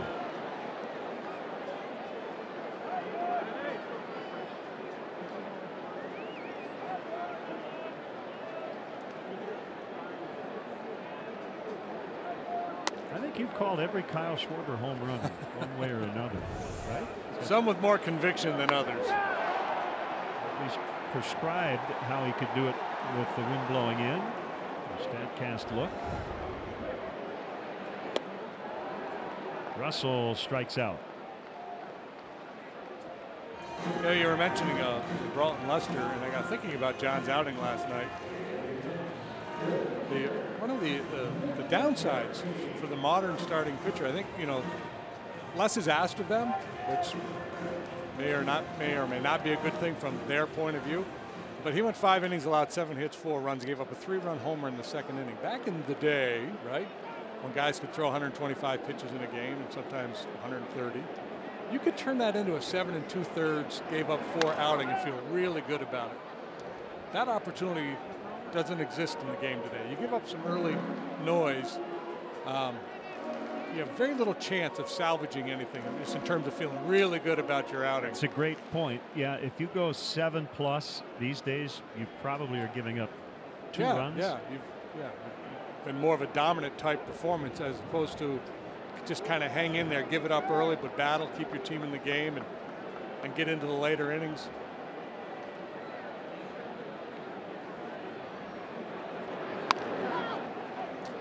And this isn't an old guy saying that that's the way it should be, that the guy should be allowed. It's just the evolution of the game, the way the game has changed. That opportunity is not there.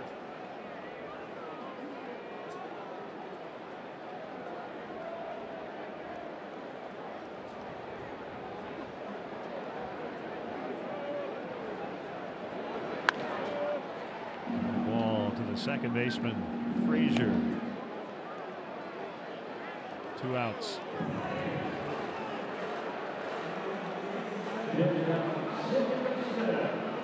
Baez the batter.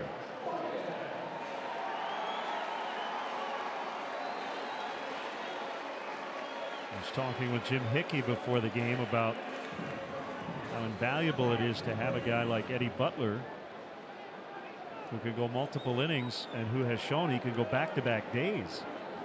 We are in this era of specialization with relief pitchers. Montgomery can do it.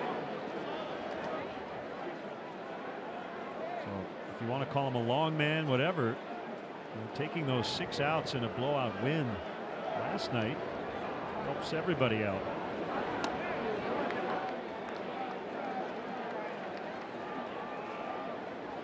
Yeah, Eddie's only pitched 3 or 4 times, and he had that lengthy outing in the long game against the Marlins where he went 7 innings. But he's done a very nice job. And this is a guy, most folks thought he would not be on this ball club on opening day. He worked a 1-2-3-8 on Tuesday, and then got the final 6 outs, allowing 1 run in the game last night.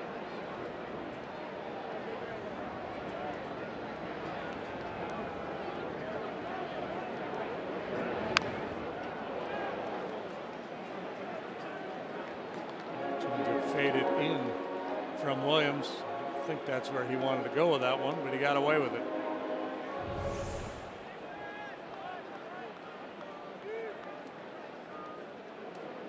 He brought him to his knees. Interesting answer to your question after the game last night. You said, what's the ceiling for home runs? And he brought up launch angle and said, just try not to think about that stuff. Yeah, he didn't give us a number. I figured he wouldn't. But what's your number, 30? Yeah, I think 35. You look at some of his minor league numbers. And it's interesting because before he got here, foul this off. Keep talking. Oh, that works too. No, it doesn't. We'll talk about it later. Yep. We got a few hundred hours of broadcast left this summer. Kyle Schwarber led off the inning with a bullet to the bleachers in right. And we are tied at 1 after 4.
Pregame used baseball or base from a Cubs home game. Cubs Authentics is now accepting pre-orders for items from the regular season. For pricing and information, email cubsauthentics@cubs.com. Net proceeds benefit the Cubs Charities Diamond Project. Back to your earlier point about starting pitchers. This is the benchmark third time through the order for Kyle Hendricks.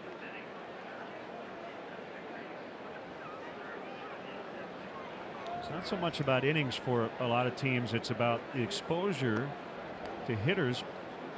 Yeah, the third and fourth time. Third time through. The batting average, on base percentage, the slugging, all the numbers spike.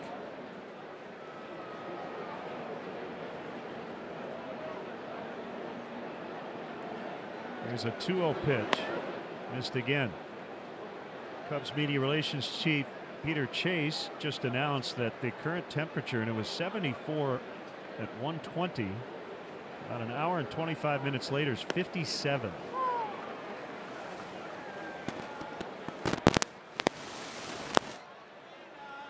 And the wind is now out of the northeast at 16. High fly ball out in the deep left center, and it is gone. Wow. And that was somewhat into the wind. Yeah. For Frazier. His first home run of the year. That's surprising. Yeah, that's a little bit of a surprise party there. Adam Frazier showing some punch. Again, it's elevated belt high. Ford home run replay. Quiet legs, just a little weight shift. The way that wind has turned around, I'd imagine when that one left the bat, Kyle felt pretty good about things.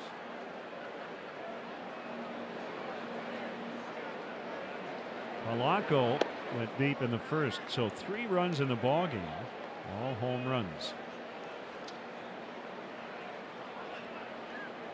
Nothing but day games the rest of the weekend, as Atlanta comes in tomorrow.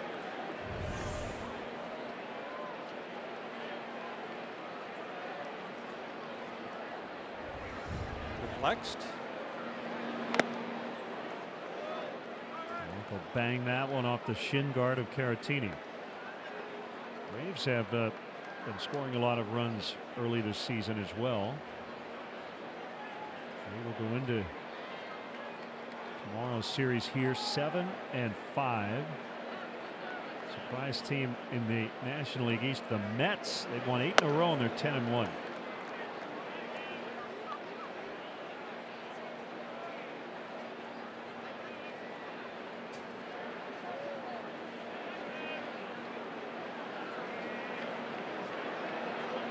Two serve is just in. 3-2. Run that two-seamer back to the inside corner, just missed.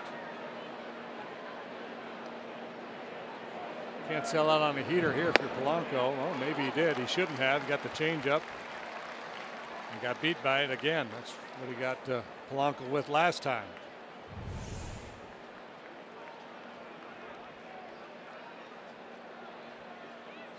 One out now. It's Marte. Hendricks has at least 1 strikeout in every inning.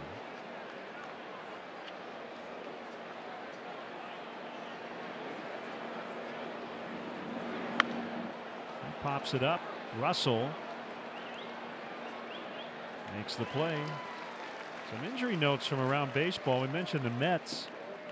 They've got some catching issues. Travis d'Arnaud on the DL for the 5th consecutive year. He's got a partial UCL tear in his right elbow.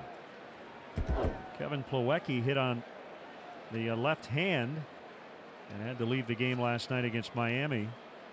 Boy, Jordan Zimmerman took a liner off the face, and fortunately just a bruised jaw. That looked like a really bad one.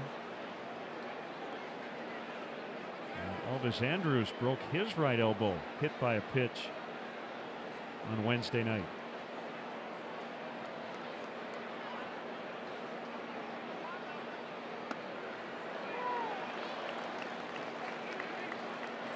I think the simple answer to injuries, you know, DL injuries now on hit by pitches, is just velocity. Guys throw so hard, you just really worry about broken bones. Well, and hitters don't yield. I mean, hitters are looking to cover the outside part of the plate.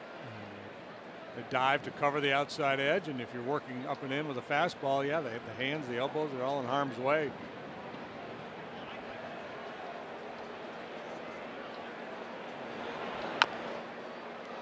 Bell taps to the pitcher, Hendricks. Leadoff home run, Adam Frazier. And the Pirates have the lead back again. It's 2-1 in the 5th.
Road guided tours of legendary Wrigley Field are available. Tours include visits in the various seating areas, the press box, dugouts, as well as a chance to actually step on the field.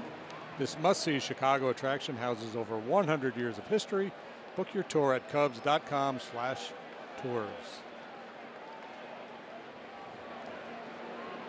Hayward, Hendricks, and Happ against Trevor Williams, who has a 2-1 lead.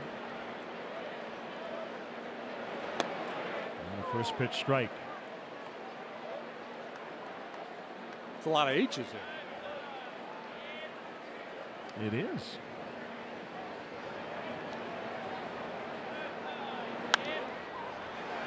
Jammed him, and a foul pop-up that will be caught by Cervelli.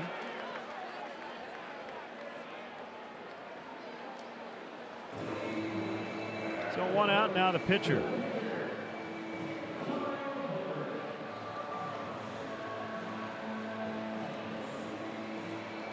Cubs didn't see Chad Kuhl in this series, nor did they see Jamison Tyone, who's emerging as the ace of this staff. He was the player of the week in the National League, coming off a one-hit shutout.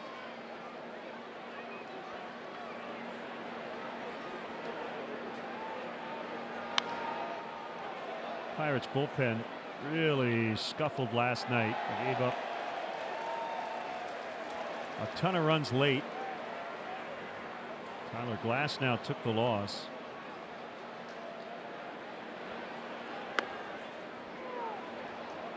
It was a 4-4 game to the bottom of the 6th, and the Cubs ran away with a 13-5 laugher.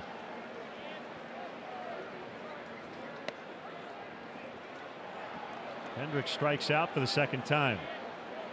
2 down. And here's Happ, who has 2 of the Cubs' 3 hits. A single and a double.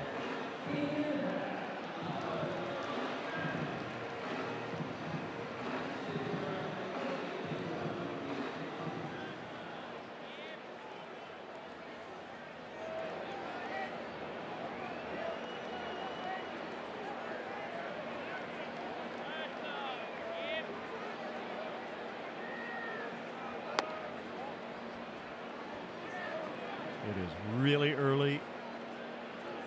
I have to put on that disclaimer because I can't even believe I would say it this early, but we're paid to talk about stuff. Yeah. You know, if the Pirates are in this thing come late June, early July, if they add, they might do what the Nationals did last year, at least attempt to, bring in a couple of big-time short relievers. That might be the one area where they're going to have to add. Well, because the price for a frontline starting pitcher at the deadline is so high, and they're kind of in this rebuilding phase. You don't want to just completely shift gears unless you're playing at such a high level that you're just way ahead of anything you dreamed possible. So yeah, adding a couple big arms to the bullpen could help ease the burden a little bit.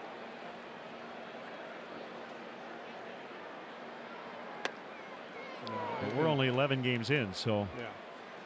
Glasnow did not look good last night. He's a guy that, you know, he's got stuff you drool over if you're a scout. Lined to Frazier. They had 3 guys over there in the shift. Cubs go in order for the second time today. They trail this game 2-1 after 5.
Back to Wrigley Field. This is your Miller Lite game report. Welcoming in our Cubs insider, Doug Glanville. And Doug, you've been out in this outfield plenty of times when the wind shifts. It drops 20 degrees, and today we've already seen that playing into this game. Yeah, absolutely. And the thing about Wrigley is it can change on you in a heartbeat, whether it's the wind direction, and you're already dealing with a lot of other challenges. You have the brick wall you're facing, you got all these elements, and sometimes now the plays can change on you.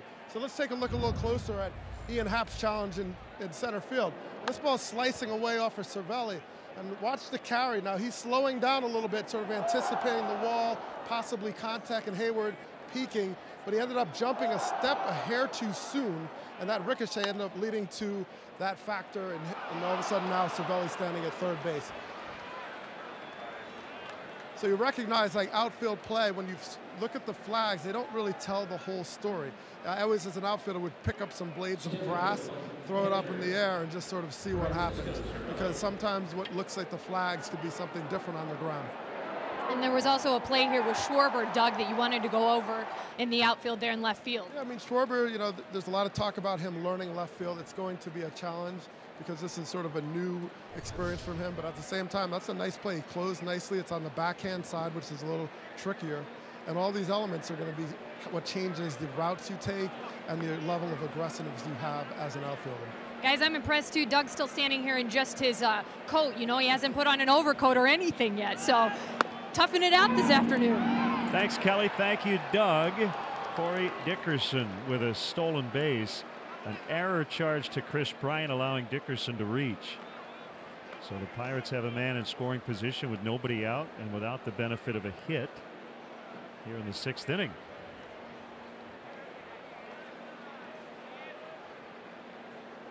Strike Yeah, on well, Cervelli. with the wind blowing in, you're gonna look to manufacture runs a little bit more, whether it's stealing bases or perhaps a sacrifice bunt in the right situation. Cervelli pulls this one, and the wind will push it. A lot of play. Good distance on it. Yeah. He likes hitting here. Lifetime .329 batter here at Wrigley Field among active players with at least 50 at bats here. He's number 8.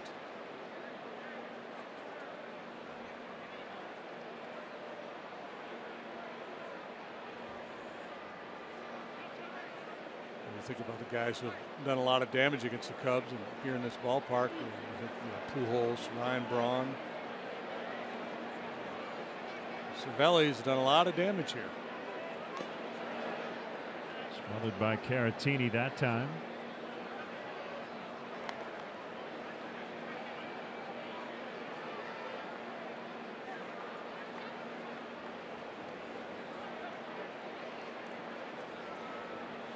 Runs have come on solo shots to this point.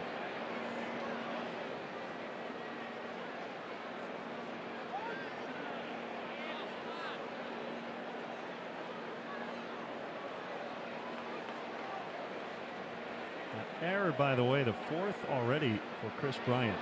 He won't be happy about that. Career fielding percentage of .949 at third base.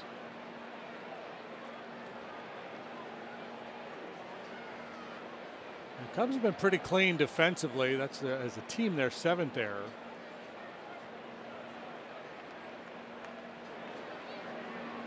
Two. Good try. Yeah, could have been, and at times today has been.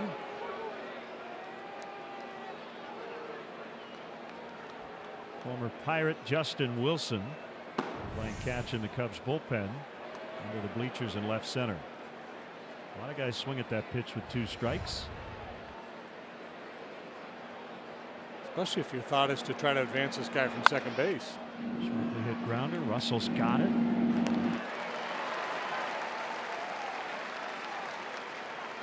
One out. Now it's Moran, the third baseman. Here comes Joe Madden.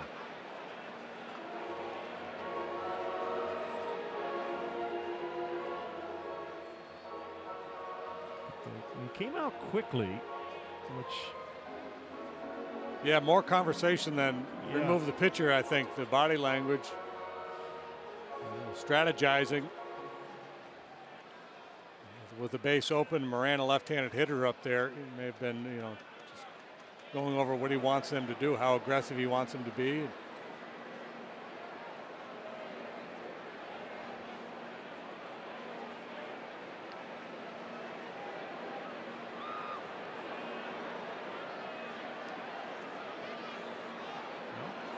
Not aggressive at all. There you go. So said you're going to walk Moran, and you're going to get a 6-4-3 off the bat of Mercer. They get out of this. Mercer hits it on the ground a lot. So two-seamer in on the hands might get you that ground ball to the left side. Sinker down and away. A lot of options. Again, Hendricks saw a couple curveballs early, but for the most part today has not used that pitch. An asterisk on his 3 walks today. They're all intentional walks, although he was 3-0 on Dickerson in the 3rd before they just told him to head to first. And Dickerson has not walked yet this year, an unintentional variety. First and second, 1 out. And ball carrying out into center, but it'll be caught by Happ. Dickerson tags. He'll advance to 3rd. Well, a good relay by Baez. Didn't look like he had a prayer, and he made it interesting.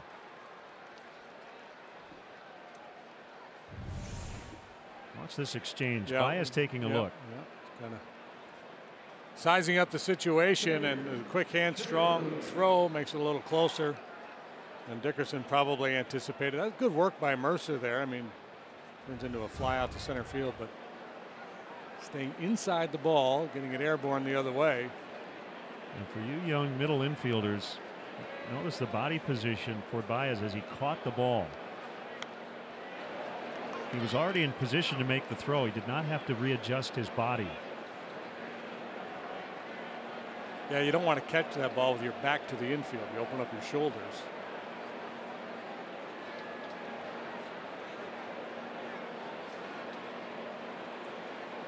Down a run, they probably hit for Williams here. Tied, they probably hit for Williams. But pitching a nice game. He's got a 1-run lead. Clint Hurdle's going to let him continue to work.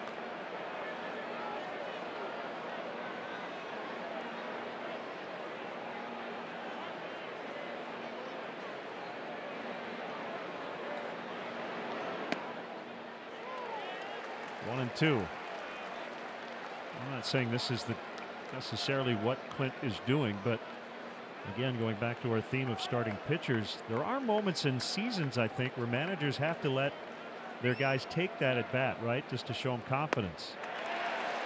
So Williams shown that confidence. Will head back out with a 1-run lead. 2-1 in the 6th inning. Nice work by Hendricks to get out of it.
Wrigley Field as a Cub. He takes on Anibal Sanchez and the Braves. Coverage begins at 12:30 with Cubs pregame live. And if you're stuck at work, well, hang with them. You can stream the game live on the NBC Sports app.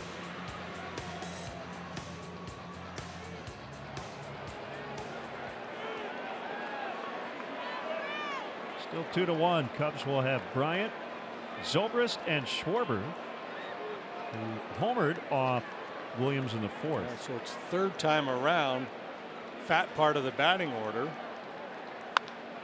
Ground ball picked up by Moran. So they get Bryant.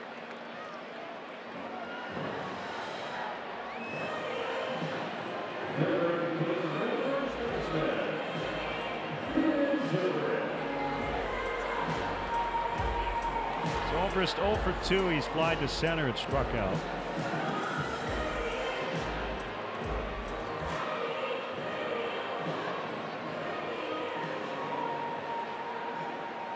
Spends a lot of time after each home game outside the dugout signing autographs. Whether he's 0 for 4 or 4 for 4. The consummate pro.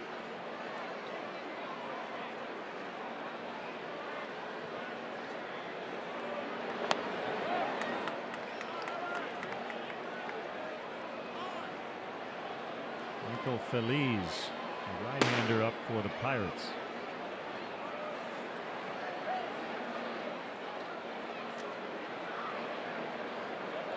The 1-1 offer is low.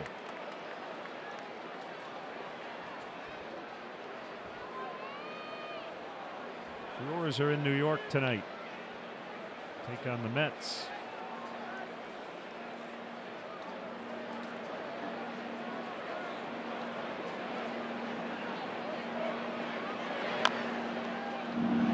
Cervelli will pick it up.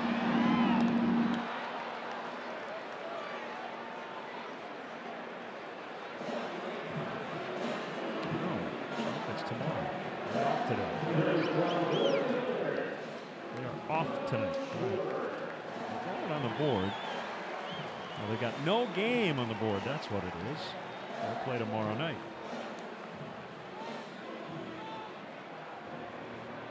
So 2 outs. Here's Schwarber.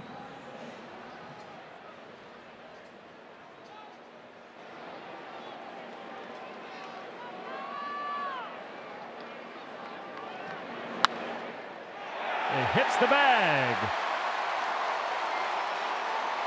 Schwarber on his way to second base. He's got a double. 2 extra base hits today.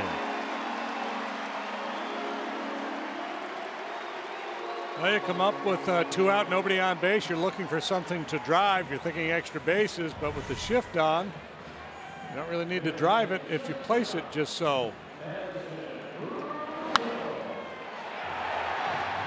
Even if there was no shift on, that's a 2-base hit because it's right down the line off the bag.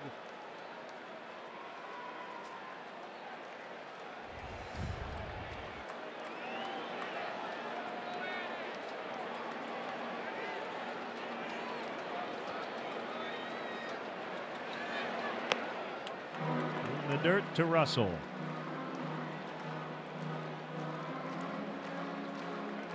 1 out of 10 in the series now for Addy. Pretty much staying away from him. Fastballs and breaking balls down and away.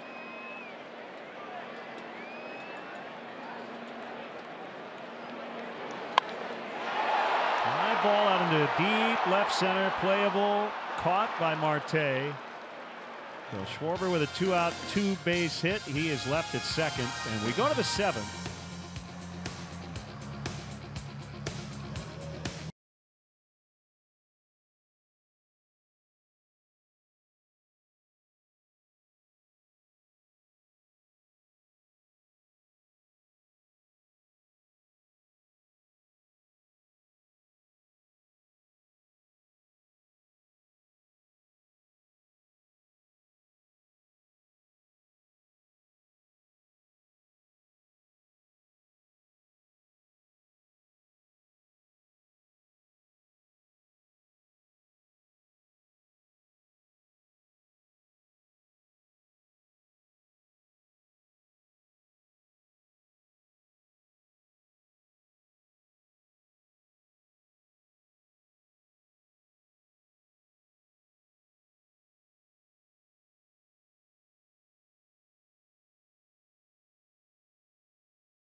That Wrigley Field has to offer for your next client, corporate, or family function, like the Budweiser patio located in prime home run territory down the right field line.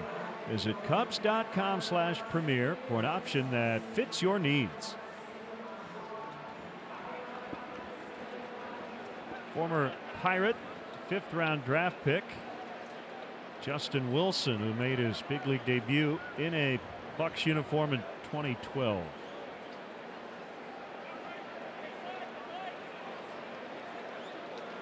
Plays the power game, 4-seam fastball, mid-90s, a hard cutter, and a slide ball. So back then, he and Tony Watson were the two lefties ahead of Jason Grilli, right? Yeah, it was a tough bullpen. Yep.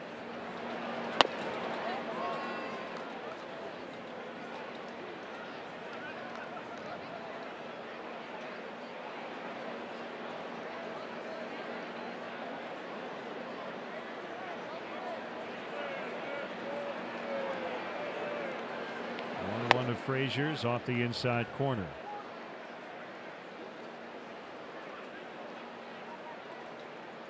What did we say about Frazier? He likes hitting in the afternoon, and he's 2 for 3 with a home run.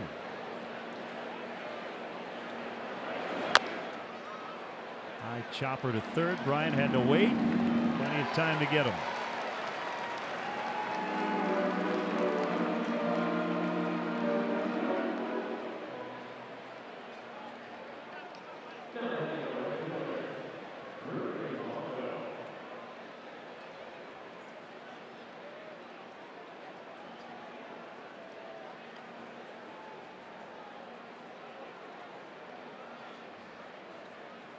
All or nothing to this point. A homer and 2 strikeouts. 7 strikeouts for Hendricks in his 6 innings. 3 walks, but again, all 3 were of the intentional variety.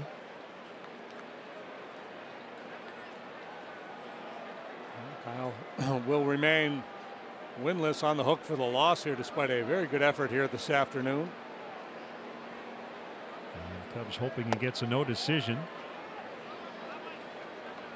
2-0 on the Pirate right fielder.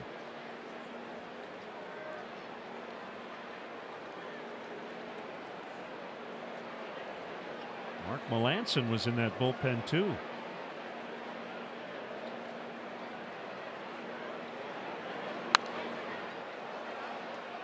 Pretty solid. Yeah, that's it. When Melanson was really at his best, and those 2 guys were part of the setup crew.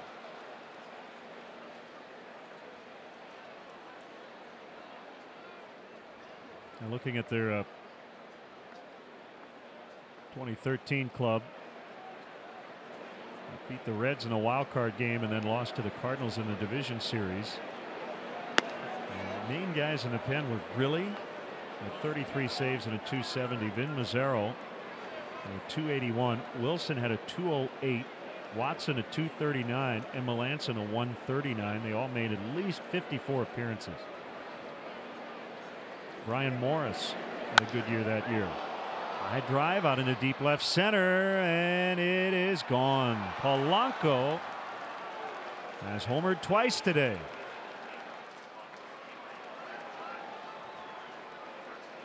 Well, best laid plans. You bring Wilson, the lefty, out of the bullpen with these left-handed hitters do. He got Frazier, but Polanco has got 2 pair going here today. A couple of long balls, a couple of punch outs. As he continues to really impress here in the early going. 15 runs batted in for Polanco already. He's hit his 4th and 5th home runs of the season here today. One to right, this one more left central. 3rd career 2-homer performance for Polanco. And Marte chops it foul.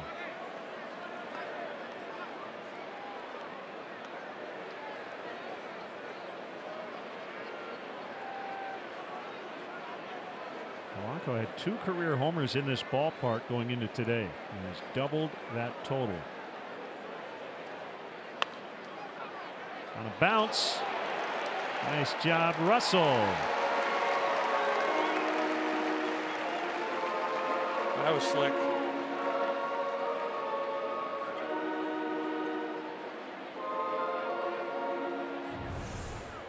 Sharply hit.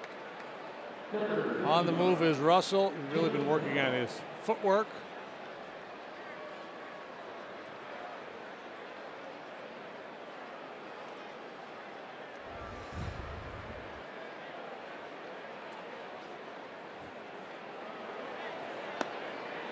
Awkward swing by Josh Bell.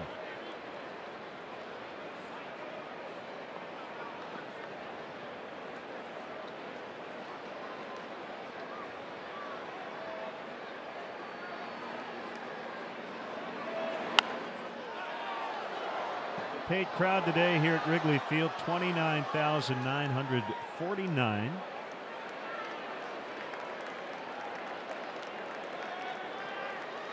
Hope to see you out here this weekend against the Braves.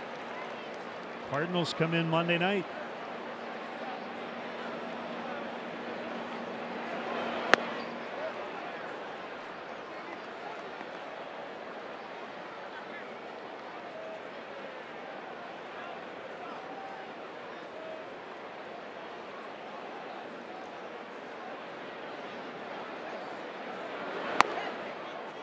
Outside that time. 2 balls, 2 strikes.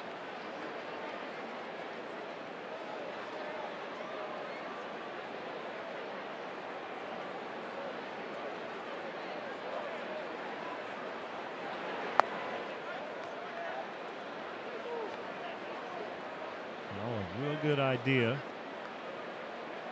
Yeah, you know, defensively, he's a bit of a liability over there at first base. But he can swing the shillelagh.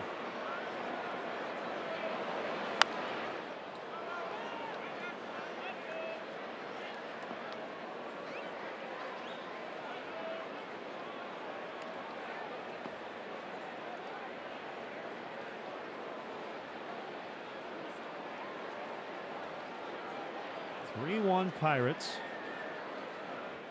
4 solo home runs in the ball game. And a pitch. Bounced that one in front of the plate for ball 4.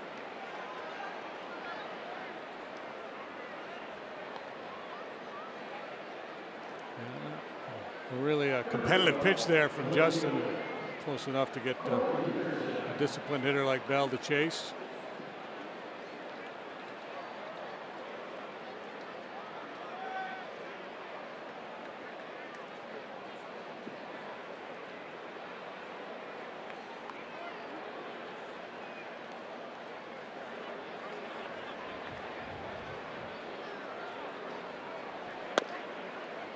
Inside for a ball to Dickerson.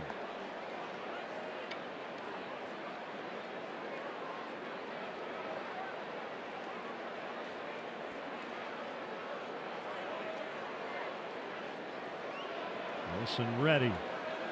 Bell with a short lead. Slide step in the pitch. Right down the middle.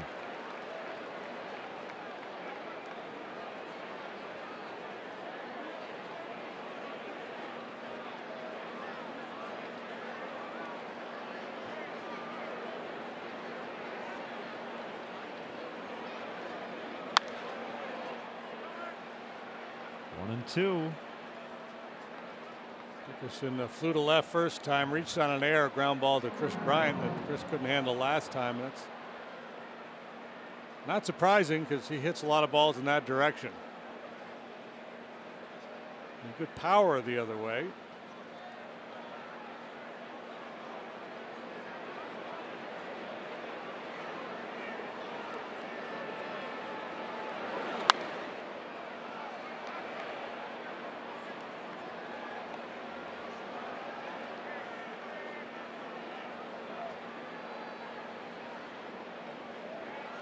Harry on the big board coming up with our 7th inning stretch following the 3rd out.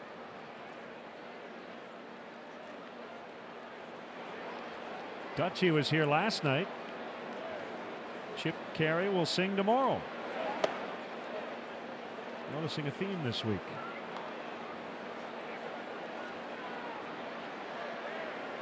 Cervelli on deck.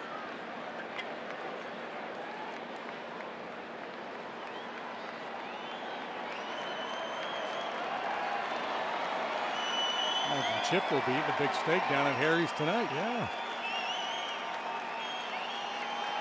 2-2, and Dickerson did not offer at it.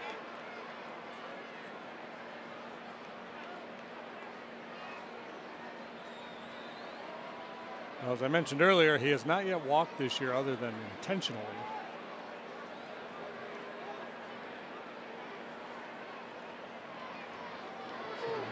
So you're betting on a swing here. Yeah, if anything close, I'm guessing he's swinging. He's choking up a little bit here. He took it for ball 4. Back-to-back walks. And that's been the issue for Justin since he joined the Cubs, both last year and here in the early going this year. Hoping for a reset after a tough go of it after joining the Cubs.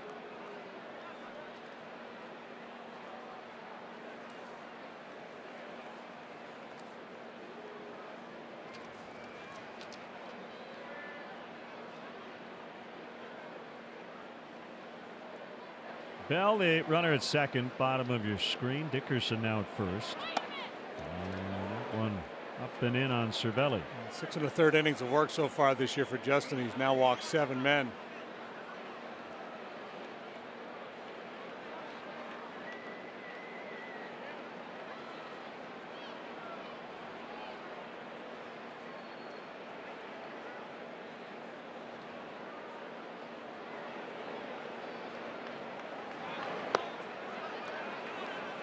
Two and 0.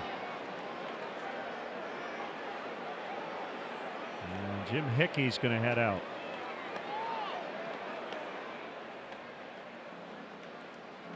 Steve Cishek is getting loose in the Cubs bullpen. Yeah, it's still very much a winnable game, so you want to keep the Pirates in check here. It's a challenge when you got a guy going through what Wilson is. You know, you want to give him a little leash, try to give him some confidence so he can work out of a jam or two, so he can start to build towards something.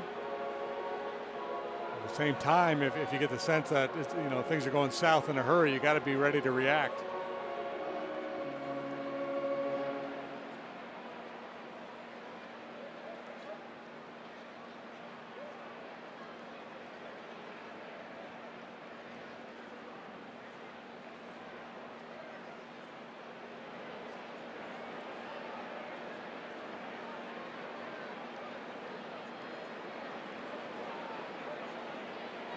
Sets up a 2-0, and Cervelli takes it for a strike.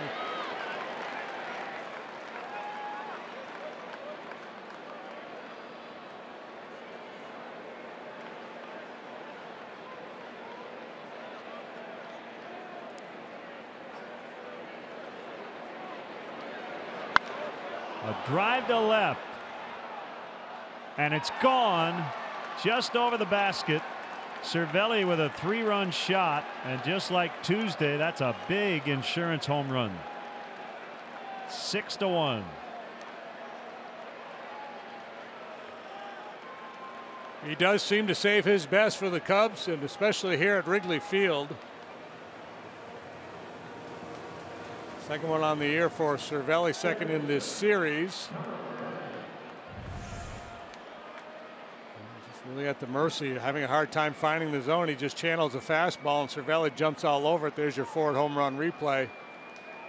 It's featuring the long ball here today. Yeah. Keep the good one, throw the bogus one back. All the runs on home runs.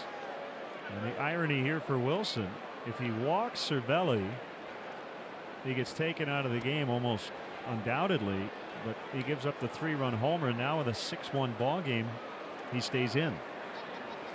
As you said, at 3-1. Joe managing this game a little bit more aggressively than he might now. Cervelli hit 5 home runs all of last year. He's never hit more than 7 in a major league season.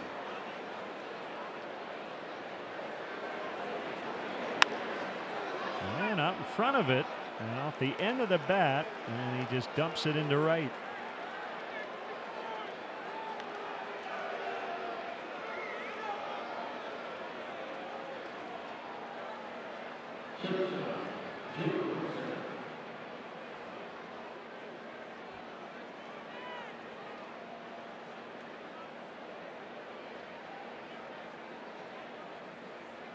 Pitching coach checking with the bullpen.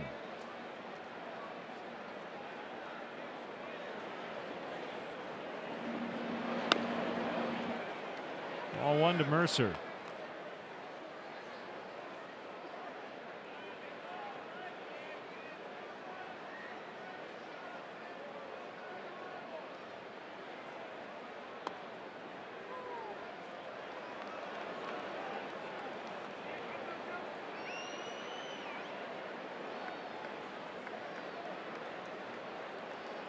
This will be the 35th pitch by Wilson here in the 7th.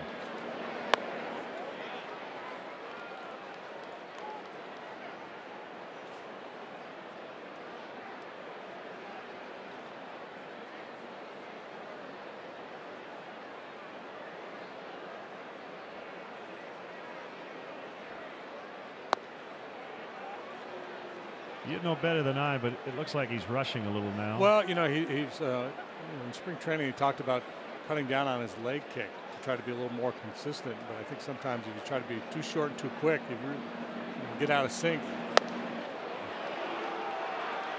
His mind is just spinning right now. And Joe was hoping he could finish that hitter off there so he'd avoid the boos that will likely rain down as he leaves the field with this pitching change.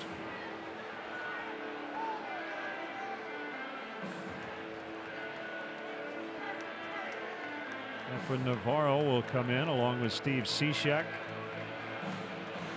2 outs, 7th inning.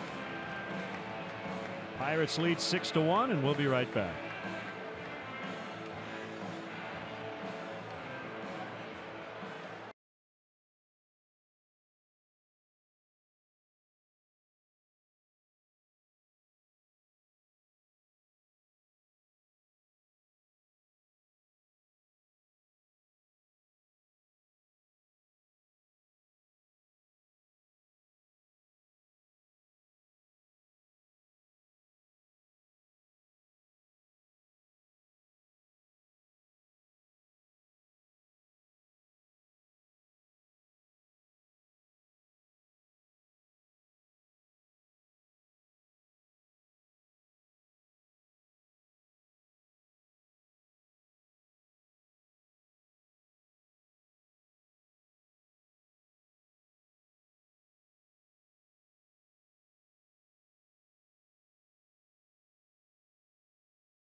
Navarro on the roster due to Anthony Rizzo being on the DL. Now playing first base. Zobrist slides over to second base. Baez moves to short, so Russell is out of the game. And the pitcher is Steve Cishek. David Freese now pinch hitting for the starter Williams. Yeah, all right-handed bats on the bench for Clint Hurdle today. Rodriguez, that would be Sean Rodriguez, Harrison, Freese, and Diaz, all right-handed hitters.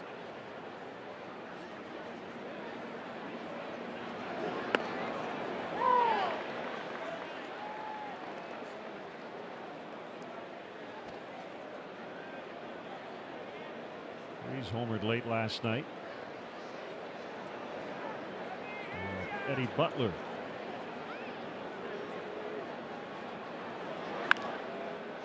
Grounds to the third baseman Bryant. Chris will step on the base. Pirates adding to their lead with 4 runs here in the 7th. St. Xavier University presents our 7th inning stretch. Please direct your attention to the outfield video board. All right. Let me hear you. Good and loud. On 1, on 2, on 3. Take me out to the ball game. Take me out to the crowd. Buy me some peanuts and Cracker Jack. I don't care if I ever get back. Oh, it's root for the Cubbies. shame. For it's 1, 2, 3 strikes, you're out at the old ball game. Hey! Ball, you never swing better in your life.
Official Cubs MasterCard debit card, only available at your local Wintrust Community Bank.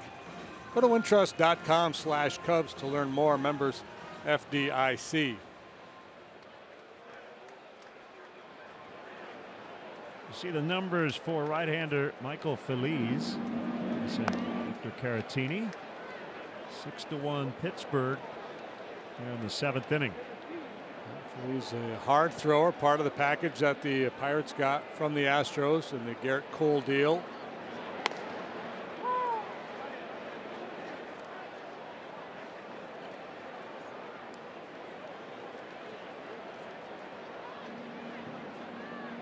.48 innings last year, he struck out 70.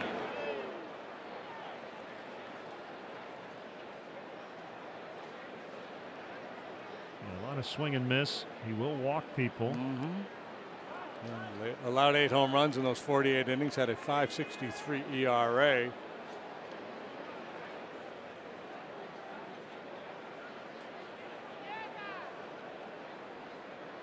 turned 25 in June. 2 balls, 2 strikes. So Moran, Musgrove, who's on the DL. Feliz. And the minor league outfielder Jason Martin came to the Pirates in that Cole deal. Martin is at AA currently in Altoona.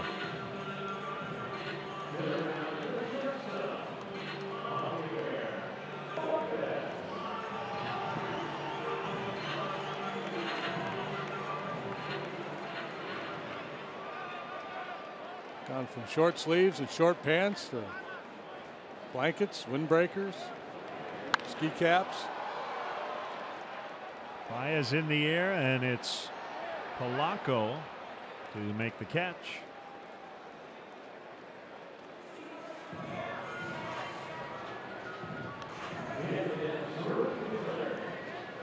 So 2 quick outs, and it's Jason Hayward.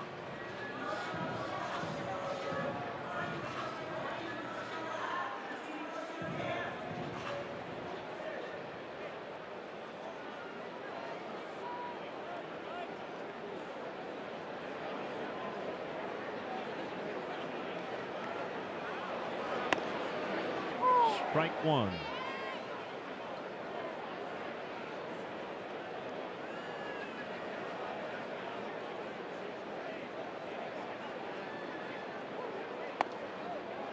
Almost hit him that time. Really falls off to the first base side when he finishes his delivery. That may be part of the reason why he has such a high walk rate.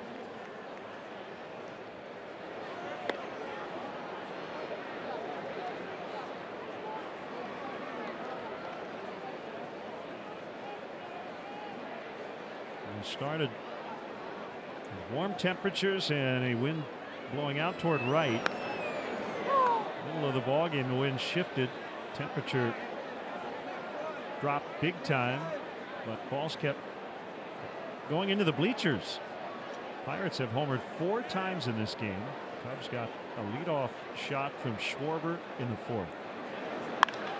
And drive the other way in a base hit.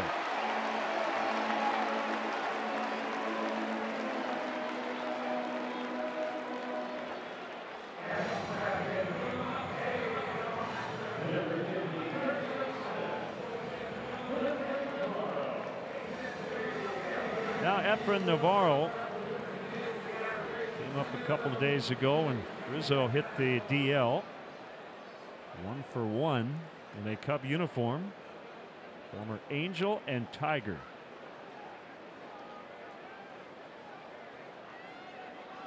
Product of UNLV.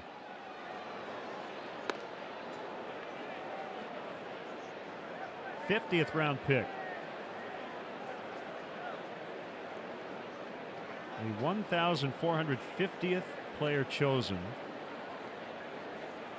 in the 2007 draft.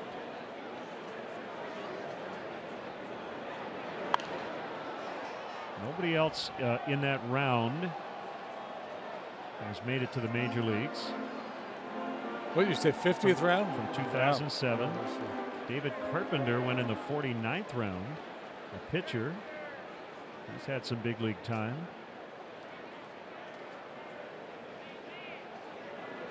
Jake Elmore went in the 48th round. Navarro strikes out and we'll go off to the 8th inning. Rubber game today and the Pirates lead late 6-1.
$5.6 million. Download Beat the Streak today.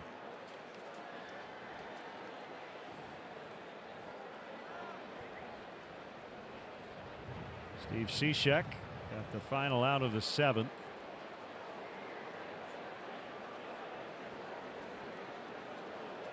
will face Frazier, Polanco, and Marte for the Pirates.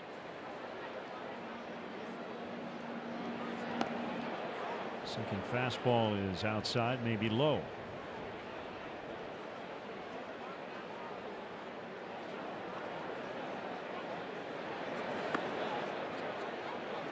And he's rattling off some late draft picks who got to the big leagues.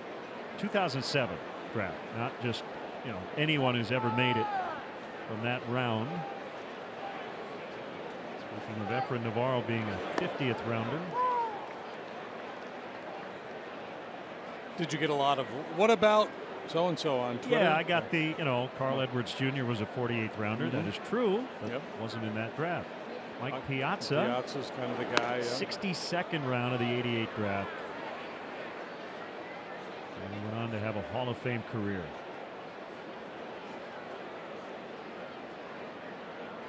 Right, so you look at the Cubs infield right now. And I see 2 first-round picks over on the left side. Bryant number 2 overall, and Javier Baez in his draft. And he makes the play, leaves his feet up quickly. First rounder throws it to a 50th rounder, but right now they're just big leaguers. Yeah, all that goes away once you start playing.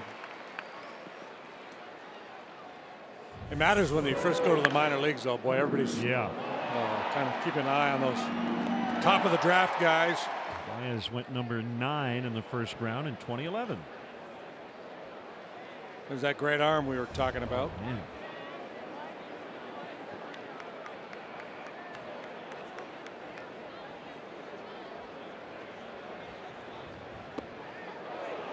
Waves at strike 1. 2 homers today for Polanco. Major League leading, 15 knocked in. He swung at that pitch as he was going to get out of the way. Toast to the game is presented by Binny's Beverage Depot.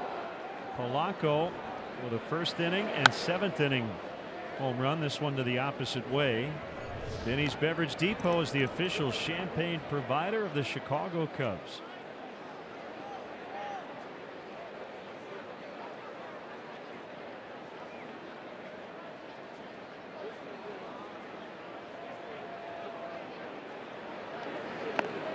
Foul tip, strike 3.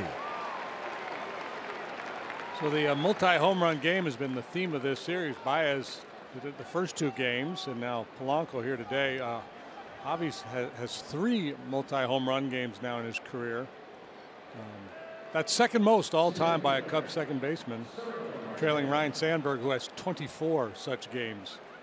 So he's got some work to do to catch up to Rhino.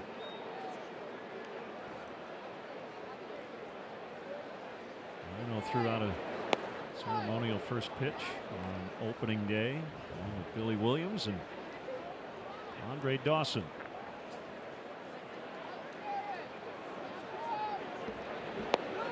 Frisbee. George Contos, Chicago area product.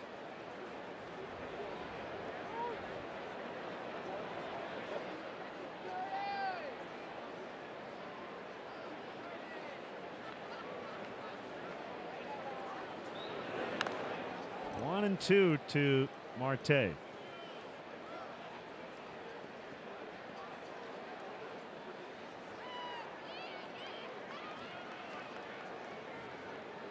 The ball boys got a lot of work to do now with these dugouts being moved. So it's a long sprint they have to make. Get those balls behind home plate. Bounding ball to Chris Bryant.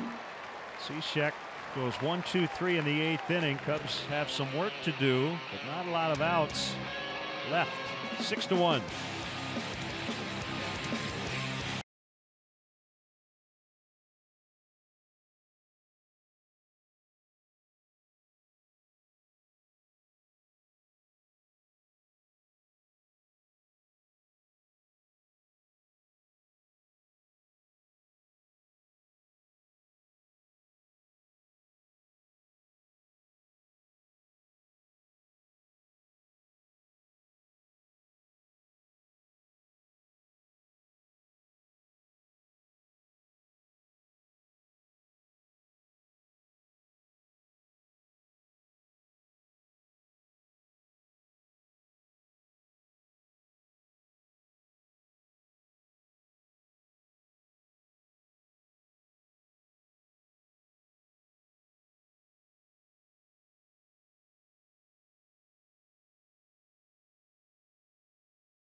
for a hefty home run. This tied the ball game back in the 4th inning off the bat of Kyle Schwarber. It's the only run though for the Cubs so far. Yeah, they're going to need 2 or 3 more of those, it would seem. There's some traffic. George Contos, the right-hander, is on, as Len mentioned. He's from the Chicago area, Niles West High School and Northwestern University. He has pitched 5 times this year, 5 innings, 5 hits, a 7.20 ERA. Started with the Yankees, debuted with them in 2011, moved on to the Giants, and he was part of some winning teams there in San Francisco.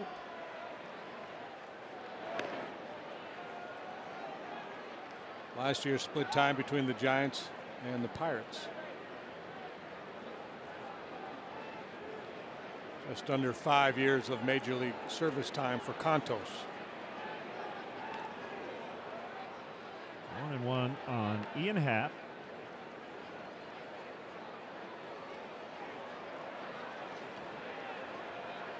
Two hits and a line out today for Happ. Maybe things starting to turn a little bit for him. There's Carl Edwards Jr. Hey, he was a 48th round draft pick. Yeah.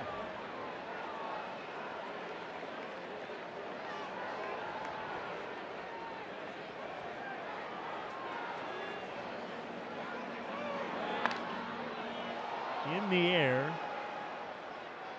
That is Sean Rodriguez into the game at second base.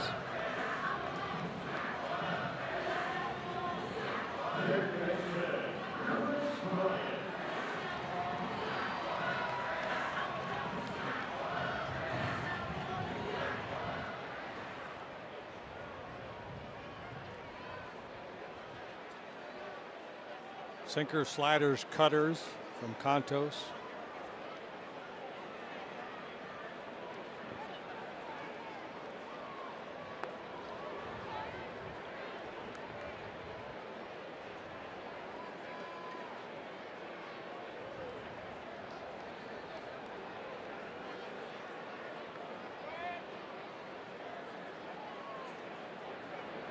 Oh, swing and a miss.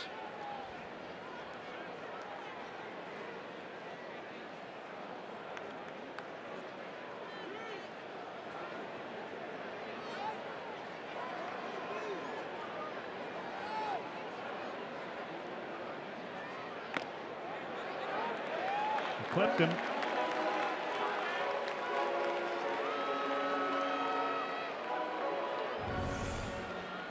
Two-seam fastball running in, and just brushes that front elbow.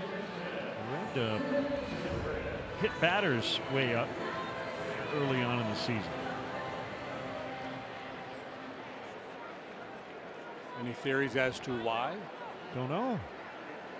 Because the ball is juiced and there's so many home runs, pitchers have got to fight back. Just one theory. Third time Bryant has been hit.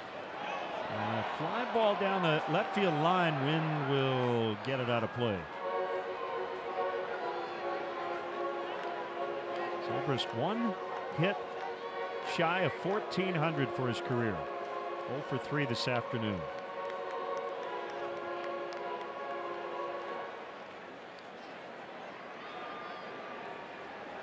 Tweet of the day, Mike Petriello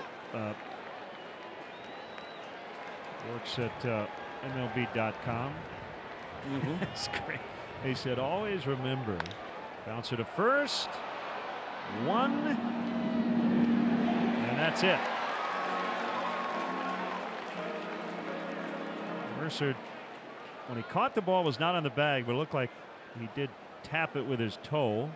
Yeah, I think he was all right there. Just took a little while here. Again, like Bell, not real quick getting that ball to Mercer. Throws high, so he has to go up to get it. And you see him kick the bag there to make sure he gets the out. And by the time all that unfolds, Zobrist is able to beat the play at first base.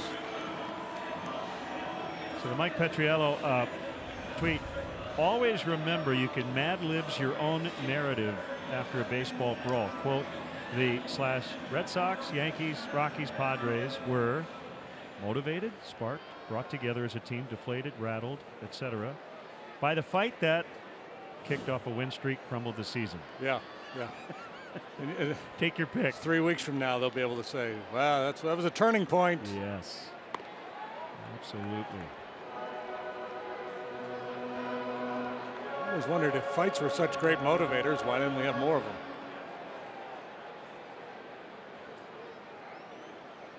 I guess you have to time your brawl just right.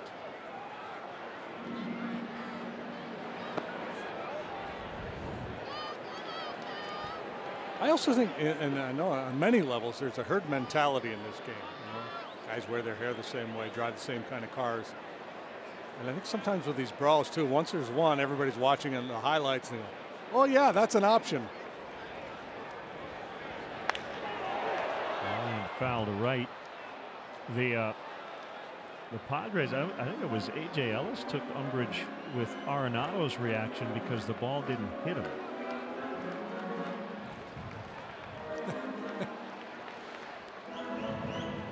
Because it was behind him. Yeah, and it was the intent that Arenado had the issue with. As is the case with a lot of things, and back to the Clint Hurdle comments about kind of policing your own clubhouse.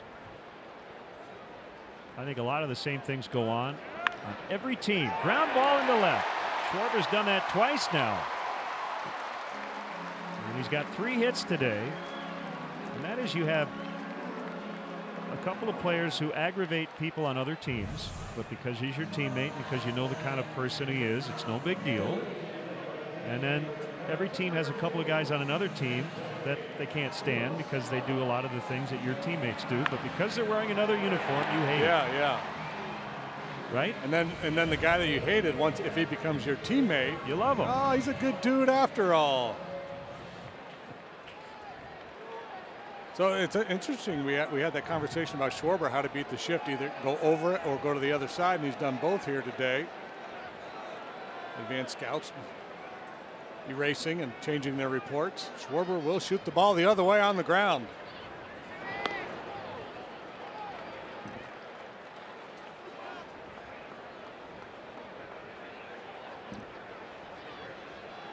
Tommy La Stella off the bench as the Cubs try to rally here late.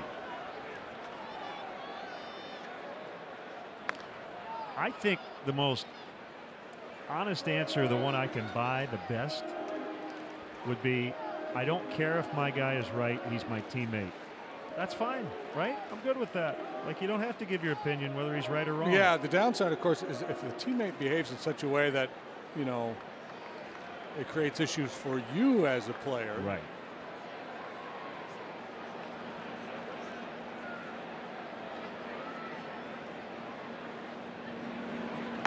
Swing and a miss, 1 and 2. Rare swing and miss in the zone for La Stella. It's not so much an issue in the modern game as a few years ago. A guy would Cadillac a home run, and then the next guy might get drilled in the ribs. So you'd be, hey, dude, if you hit the ball in the seats, run. That doesn't really happen anymore, which is a good thing.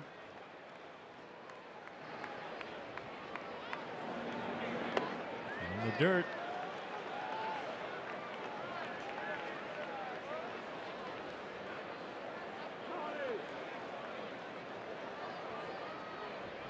Well, the number one reason to not have brawls is to avoid injury.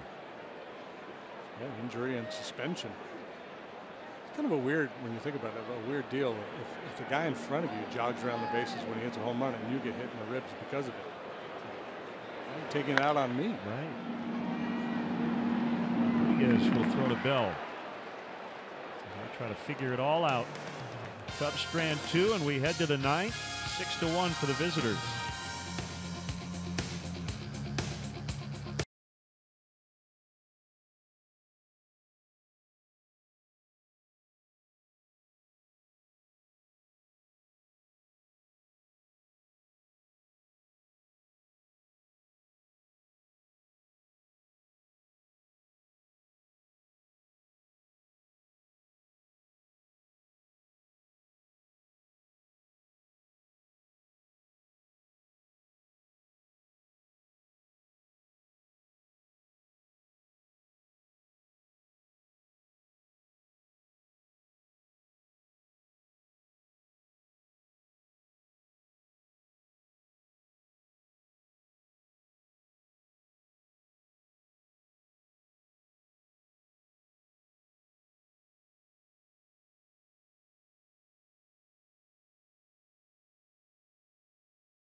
might hold true moment. Unfortunately for the Cubs, it was a Francisco Cervelli 3-run homer. Turned a 3-1 Pirate lead into a 6-1 advantage. Huge series for Cervelli. He tripled earlier in the ball game. He has now driven in 11 this year. Carl Edwards Jr. will take the mound for the 6th time, the first time since Sunday in Milwaukee. He worked 5 times in that opening road trip. And this is his first go in this series. 5 innings of work. He has punched out 9 while allowing just 3 hits and a couple of walks.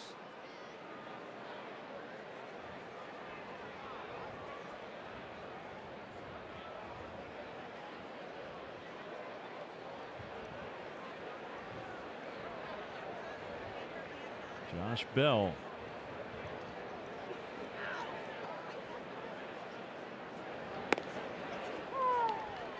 Accepts a strike.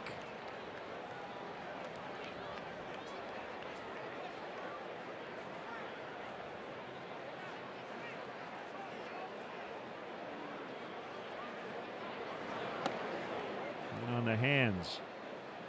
1-1.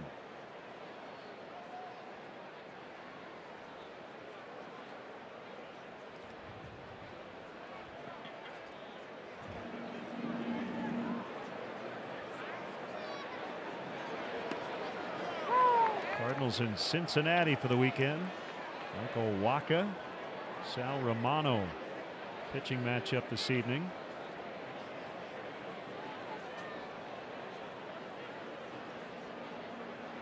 Cardinals off to a 5-7 start. Reds just 2-9.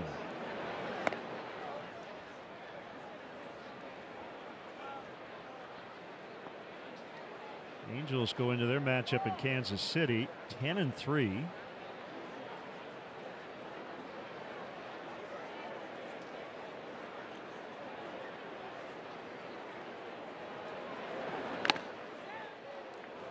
Shohei Ohtani has started 7 of the Angels' first 13 games, 5 times as a DH, twice as a starting pitcher. And he won both those starts. He's got 3 home runs and a .364 average. And he would like to play a little more often. And I guess the plan is for him to DH tonight, tomorrow, off Saturday, and then he'll start as a pitcher on Sunday. My buddy Joe Sheehan wrote an interesting piece about the two-way player idea, and just from a statistical standpoint. Called strike 3. That's the first out. He said if Ohtani could be a 5-win player, talking about wins above replacement, a 5-win player as a starter, a full-time starter, you just want to try to avoid making him a 2-win hitter and a 2-win pitcher, so he ends up being less valuable as a 2-way player. Now that's easier said than done, because how he's always been used as a starting pitcher. Do you want to pitch him more often than he is used to? And if you use him as a DH a little bit too much, does it affect his pitching? So that's what they're going to have to figure out. Yeah, and I would be, if I were the Angels, and I'm not real close to that situation, but I would be inclined to let him DH a little bit more and keep him on this program where he's pitching every 6th or 7th day, as long as it doesn't mess up the rest of their rotation. As a DH, I mean, he shouldn't have any issues DHing the day after he pitches. I mean, if he came out of a start and was really sore, you just give him the day off. But if he gave you the green light, said, yeah, I feel fine, I mean, he's not having to make any throws in the field. He's just swinging the bat.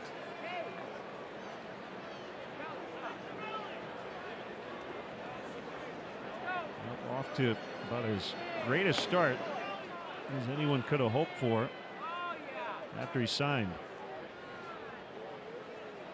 It's a great story, isn't it? Oh, it's wonderful, yeah. Such a special talent, and he's been the talk of baseball. Swing and a miss. And a lot of people grew skeptical in spring training, especially with the hitting piece of it.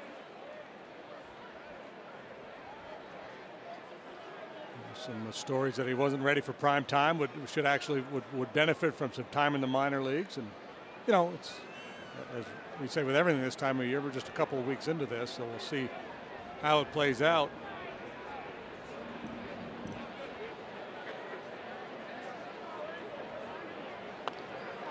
That is foul behind the plate.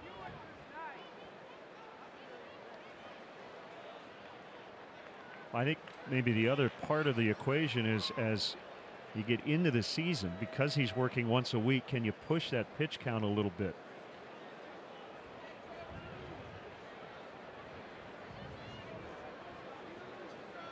And get him deeper into ball games than you might normally on a typical every fifth day routine.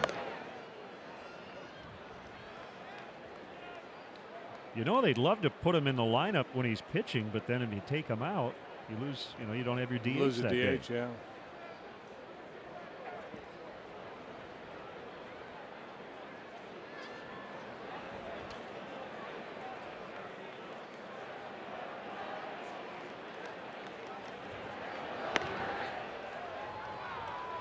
Three and two. In the zone, but Caratini had to reach for it.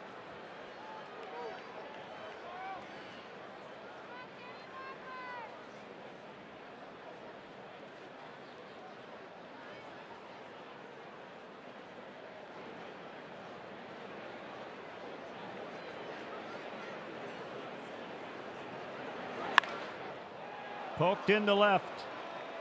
As JD has mentioned throughout the series, that's Dickerson's specialty, and he's greedy, and it paid off.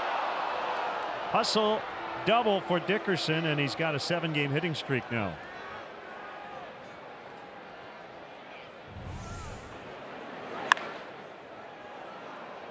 Yeah, no hesitation out of the box. He's thinking 2 bases. Tight turn of first. Close but safe at second base. Number 29, the catcher, Cervelli.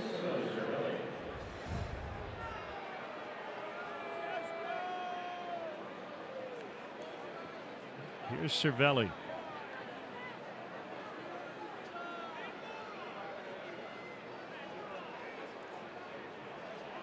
Eight hits for the Pirates. Half have been home runs.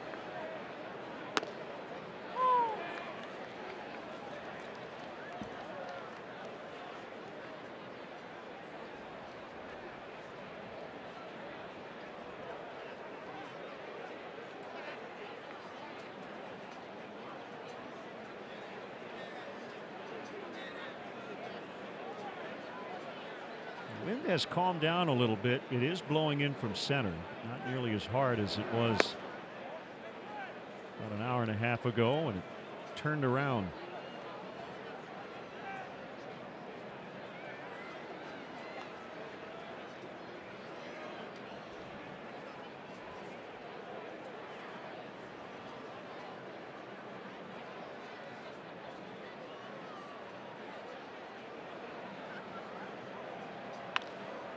Bouncer to third.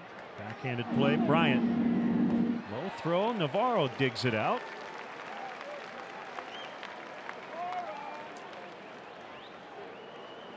Navarro's a plus defender at first base.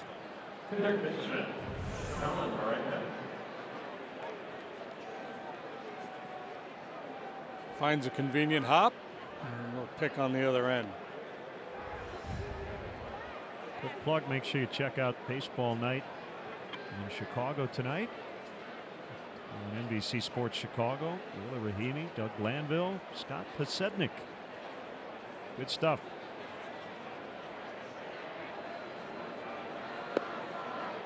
Low for ball one.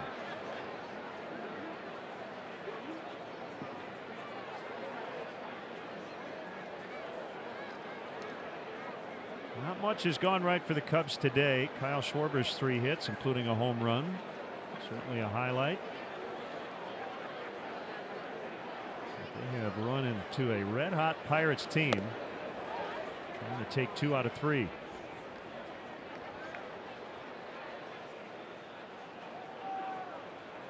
Kyle Hendricks pitched well, 6 innings. He gave up just 2 runs. It was a quality start, and he left the game trailing.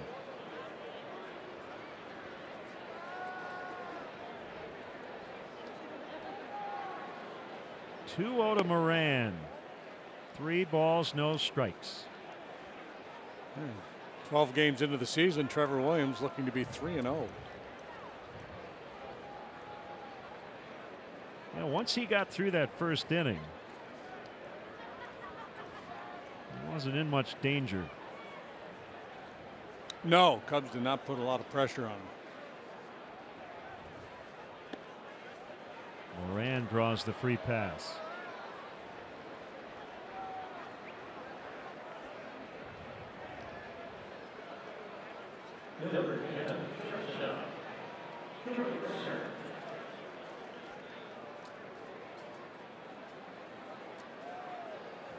It is U-Day tomorrow right here on NBC Sports Chicago.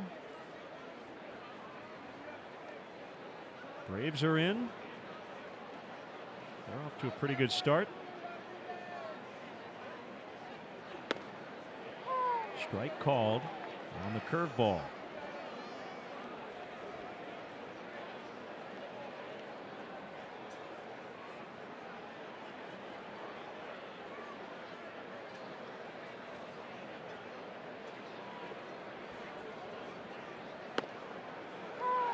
You know who holds the Pirate record for stolen bases in a single season? I'm going to guess Omar Moreno. You are correct. He's coaching first base in this series for the Buccos. 96 steals he had for them in 1980, I believe. And that's the 10th most in a single season since 1920. That ball got away from Caratini, and a wild pitch allows Dickerson to get to third. 96. Yeah, wow. Yeah. It's funny when you think back to that era when he was running, and of course Ricky Henderson, Vince Coleman, guys would steal 100 plus, fairly routinely be 65, 70 steals. A lot of AstroTurf. Yeah, and most clubs don't steal that many bases now. Called strike 3. They do not score and strand 2 in the process. 3 outs to go. Cubs down 5.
Veteran Anibal Sanchez, lefty Sean Newcomb, and Julio Teheran. Cubs will counter with Darvish, Quintana, and Chatwood. So Chatwood got the Wilson Defensive Award for pitchers before the game today. Felipe Vasquez, Ney Rivero. Just like using the word Ney. Shows up in the crossword frequently, doesn't it? N-E-E. Yeah, he changed his name the other day. He hasn't changed his approach very much. He He's the same guy. Blistering fastball and a real good changeup. Yeah. Wouldn't that be interesting if he changed his last name and then had a totally different repertoire? Yeah, start throwing sidearm or something.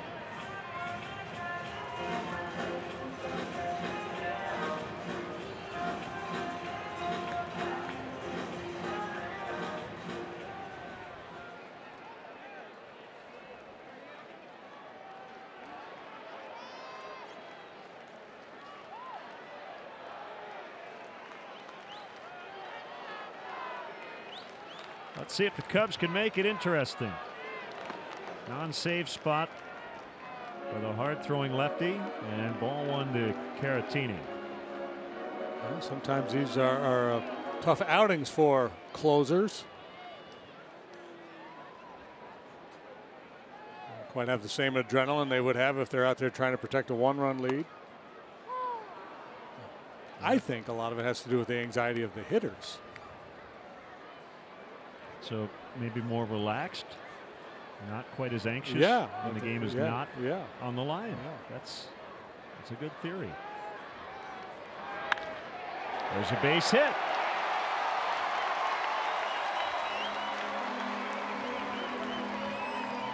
Probably a combination of both. Yes, yeah, I would agree. This game tends to be pretty mental.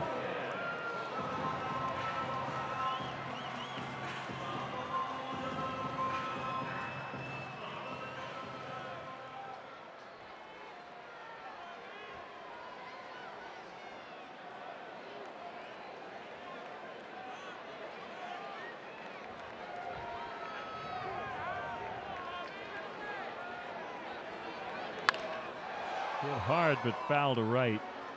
So a couple hours ago, we were talking about Baez, and then the inning ended. The point I was going to make then, and I'll make now.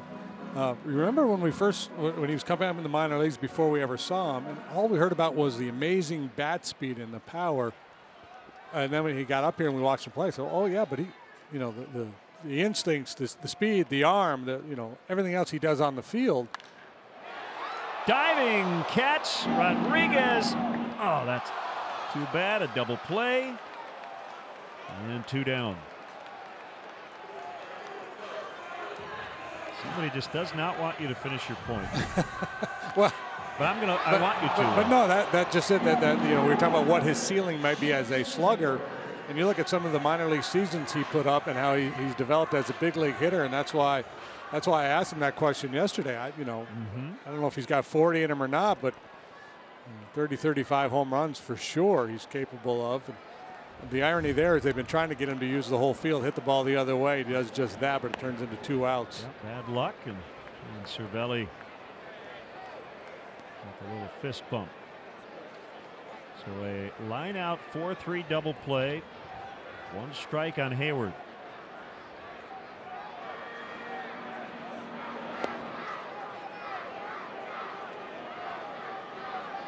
And the thing about Javi, he might ultimately be a better player if he doesn't reach that home run ceiling. If he's not, if he's changing his approach a little bit on 2 strikes, hitting for a little higher average, using the whole field. Joe talks about his John Daly swing. Maybe cutting that out a little more often. This should do it. Rodriguez out quickly from the second base position, and the Pirates come in and take 2 out of 3 in the Cubs' first home series of 2018. 6-1 the final as they hit 4 home runs today. Yeah, on a day where the wind really turned around, we thought it might knock the ball down. Pirates had no issues. 4 long balls. Polanco looks like he's going to have a heck of a year. Cervelli, who continues to do damage against the Cubs, and the Cubs off to this kind of fits and starts start to the season here. Win 1, lose 1. Need to get on a bit of a roll. So that'll wrap up our game coverage for JD, for Kelly, Doug Glanville, our entire NBC Sports Chicago crew here at Wrigley Field. Glenn Casper inviting you to stay tuned for Blue Cross Blue Shield of Illinois postgame live. And we are back with you tomorrow, 12:30, for our pregame coverage as the Atlanta Braves come to Wrigley Field. Again, our postgame coverage is next. Final score again, Pirates 6, Cubs 1.